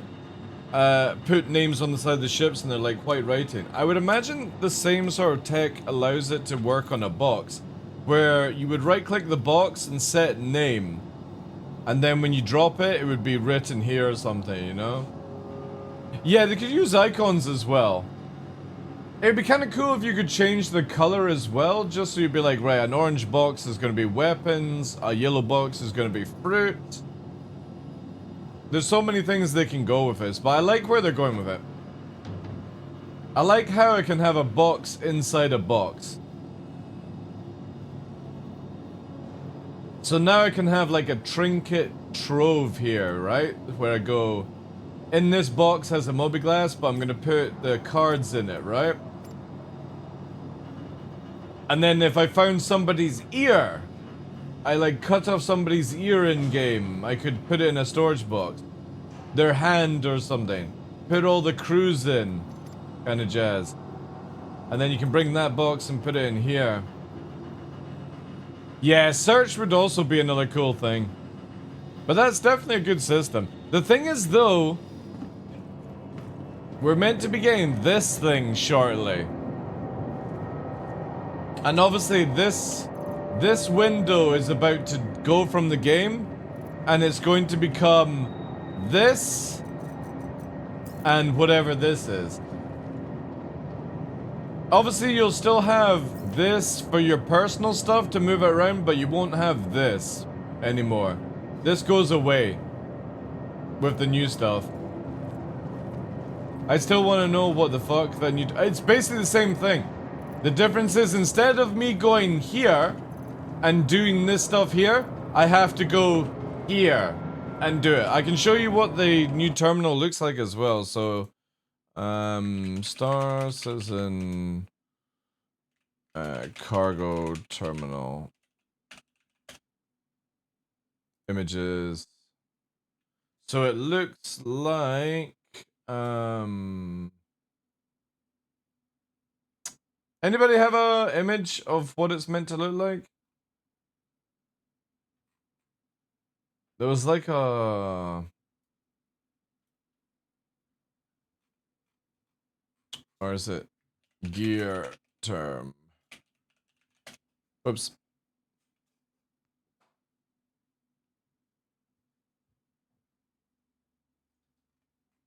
What's this? An idea? Oh, that's actually a pretty cool idea. I don't think, yeah, I would have to look up a video or something. But anyway, you're meant to, like, go here and change over item banks and stuff. Wait, does he got a video on it?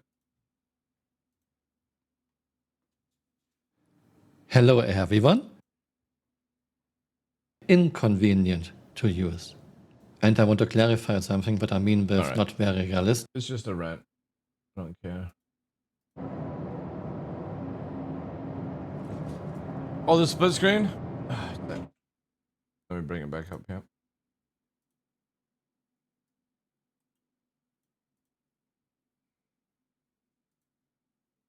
The split screen.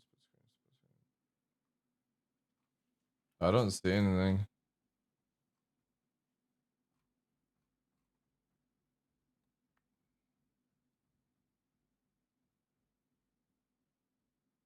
Was second from the left?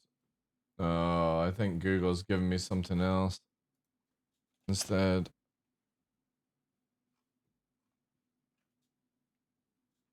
Yeah, I think it's probably changed.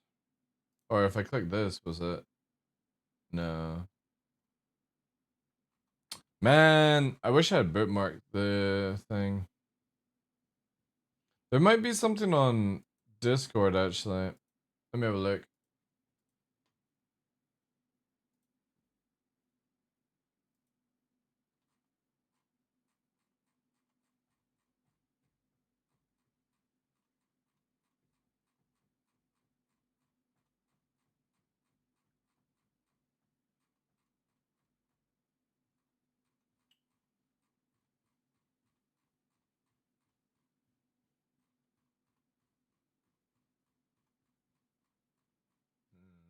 No, can't find anything there.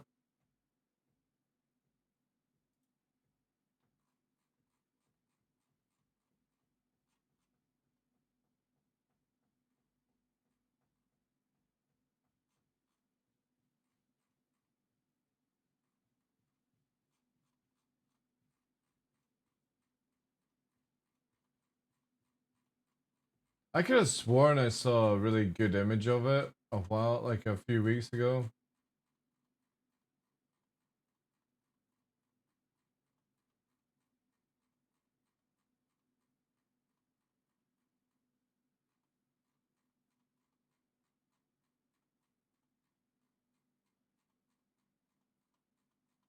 Maybe it was before Invictus.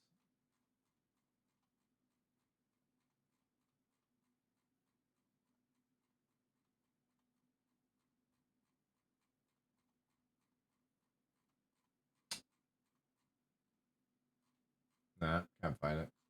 Shit. The inventory system has been shit since day one. Yeah, I could agree on that. We'll figure it out. Yeah, not being able to stack items is a big problem.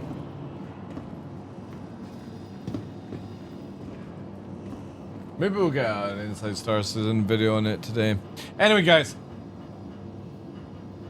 Unfortunately, like, I'm too tired. And I can't be bothered constantly going back and forth, finding a server, going back and forth. Server meshing today at 8 or 7 p.m. UTC. But it's on a free 22 build. So you'll have to download probably like 10, 15 gigabyte to go back. And stuff like that. Which is kind of shitty because obviously like... Yeah, I'm literally just gonna chill and relax. It's too much of a headache. Tomorrow we've got I'll save Inside Star Citizen to watch tomorrow morning on stream. And what's it called? Hopefully we'll have the Evo Caddy playtest as well. That we can jump in. Let me just finalize off things. Again, it's a really short day. We did a few extra hours as well, so late yesterday and stuff. Alright. Anyway, appreciate the guys on YouTube. Thank you very much for lurking. Let's see what we're actually up to on YouTube. Ooh, 24. Thank you so much, guys. Appreciate it. We need to get the hours up and stuff. But yeah, thank you to everyone on YouTube watching. We'll be back tomorrow on it and all that good stuff. Appreciate you guys. Alright, that's YouTube done. Yeah, we definitely need to get the hours up. Really, really need to get the hours up, or we won't hit that deadline. But we'll panic near the end and all that good stuff. All right, let me find somebody I can raid to quickly on Twitch. I would love to play, like, this is the annoying thing. I would just love to play longer in Star Citizen, but I can't be bothered with Xenofret, Xenofret, Xenofret, Xenofret, Xenofret, Xenofret. It's so boring. And it's like, gotta constantly fly to Hurston, back to Crusader, fly to Hurston, back to the... Keep jumping server and all that jazz. It's just... It's too much of a hassle, man. Right now. Running game in Vulkan fix my HP. I've not tried Vulkan in a while. Maybe that's something we could try tomorrow. Try that tomorrow.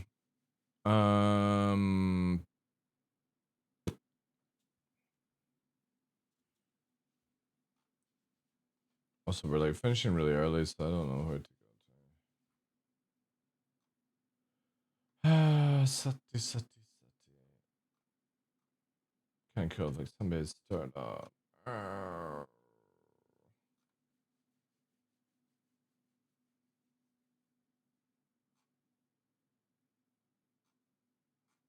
Yeah, I'll just leave it, chat. I'm really not in the mood to even like try and figure out where the fuck I want to go. All right, I'm just gonna call it there, guys. Appreciate all your time and effort. Thank you so much for all the love today. I'll be back tomorrow. Hopefully it'll be a better day. I'll save Inside Star Citizen tomorrow. For tomorrow, and then obviously, if I can actually be bothered to download the P2 patch or the test tonight, we'll get that done. And all that jazz. Anyway, thank you guys. Take care. Thank you for being here. It's Guma Tough, Maddox, 90s Diffs, Urkel, Destroyer Souls, Presley. Appreciate it, guys. Hopefully tomorrow will be a bit better. I'm gonna go out for a walk and get some clean air. I think with all the work I did last night, I'm just not in the mood at all today. So we'll go out on a high. Also, I need to go and get some Tiger Balm on my shoulder. Holy shit, does it hurt? Get that deep heat. Rub it in. Thank you for being here, guys. Have a great evening. Enjoy the playtest as well tonight. Don't tell me spoilers on Inside Star Citizen and all that good stuff. Appreciate it. Thank you, thank you.